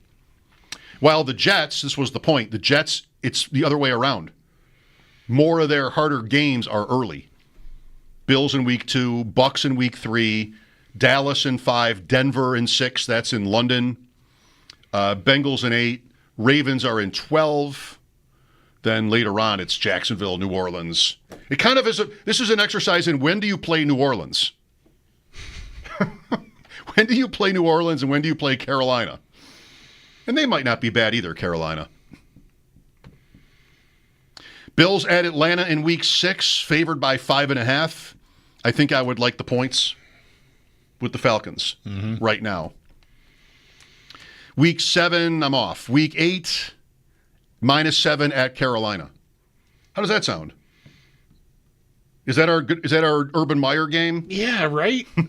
Right. Yeah, that might be the game that more people, once we get into it, or maybe fans are already, I mean, certainly fans talk about the schedule all the time. That's the game that sort of has that vibe that like, why is this? Why do we only have 13 points? What's happening? Right. Why is this game 13-9? Why is this game close? Why are we? Why did we? Welcome to the postgame show. The Bills lose to Carolina 22-12. Like, what happened? Right. It's got that feel to it. That it's. Oh, I don't like that I'm thinking that way, but it does. All right. +7, sitting right there. Carolina +7. Week 9, it's Kansas City. Bills -2.5. Sure. I'll take the Bills at home. It's the regular season. They own the Chiefs in the regular season. I think that's going to change. You can't just beat the Chiefs in the regular season every year. Can you? Can you really just beat them every year? 5 years in a row? That's got to be like historic for a team to have what the Chiefs have had. It might be already. The Chiefs have won the AFC 3 years in a row. And the year before that was the Bengals year. So they have made the AFC Championship 4 years in a row, won that 3 times, won the Super Bowl twice. Yet the Bills have a 4-0 streak in that span in the regular season against them. How rare would that ever be in the NFL history? It's got to be extremely rare. Yeah. Who does that? Who dominates the team that's dominating your conference? And you can't ever get past them in the playoffs. Well, there's that too. Yeah. I bet that's I would guess that's unprecedented. The Chiefs, it's only the 3 appearances, but, I mean, their record has been incredible, yet they have this string of losses to the Bills in the regular season. Well, I say it continues. All right. I'm on the Bills. I'm not ready to bet that, but in theory I am. In practice, I'm not. In theory, I am. Gotcha. Week 10, -5.5 at Miami. Sure. Coming off the Chief loss. Hey. And the Carolina loss. What happened to us? What are we've got New England at 8-2. We got the Bills at 6-5. It's a 2-game lead because I lost to Carolina. That's it. I do not like. Can we rewind the whole segment? No. Well, you can on the app. You're right. No, yeah, but not. Yeah, I have no recourse. I don't like how this. You can't do anything about it right now. You just have to. Stupid You Carolina just have to sit there. game. Why did I say how I really felt? Why do I ever say? Why did I just lie like all the people on TV? That's how I should just lie. They're going to kill Carolina. Bryce Young is 5 feet tall. They're going to kill him. It's Carolina. Yeah. When does anybody lose to Carolina? Is what you're saying. Right. But you've moved over to that position. Yeah. Home to Tampa in Week 11 in throwback uniforms, -5.5. Sure. Don't sleep on Tampa. Don't say it. Well, they're plucky. That Carolina game, but Tampa's in a different class than Carolina. They're a credibly good team. Okay. But if the Carolina game doesn't end up being this game, that's the game that most fans will then like. If the Bills are cruising, there's going to be people calling us. People do still call us occasionally. It didn't happen today. But, yeah, like, I don't know. It's got to feel this is that game. An NFC opponent, I mean, it's not that bad for the tiebreaker, so I wouldn't really mind, but I just got a funny feeling. And it's going to ignore that Tampa's been, like, a credibly good team for the last – that was since Baker got there. They've been good. They're not great. I don't like them to win the Super Bowl or anything, but they've been good. So they're not like a team that you should treat as, I didn't think this was going to be a hard game. I'm so surprised. But I think fans still will because they're Tampa. Get the trap game speech ready for that Carolina week. With Kansas City next. Right. Oh, these guys, watch out. Here comes the trap game. Well, it's not actually a real thing. Well, it seems like it is. A lot of people say it is, Mike. And then you want it for the Tampa, because we're looking ahead to the Texans. Right. It's a short week, road Thursday night. We're already packed probably for that one. Mm-hmm. And now you got to play this Tampa team first. Oh, this schedule, who knew? This schedule, it turns out the schedule's brutal. Wow. The Bills' schedule is suddenly brutal. Wait till the Texans find out that the Bills made their travel arrangements before the Tampa game. Oh, no. Wait till the Bucs find that out. These guys don't even want to be here. They're already thinking about their fun. trip to Houston. This is kind of fun. Connor Rogers, it's his fault, all of this, talking about the AFC East earlier. We did actually play this off of our chat with him. If you missed it, here it comes after this break. Mike Schopp and the Bulldog, WGR.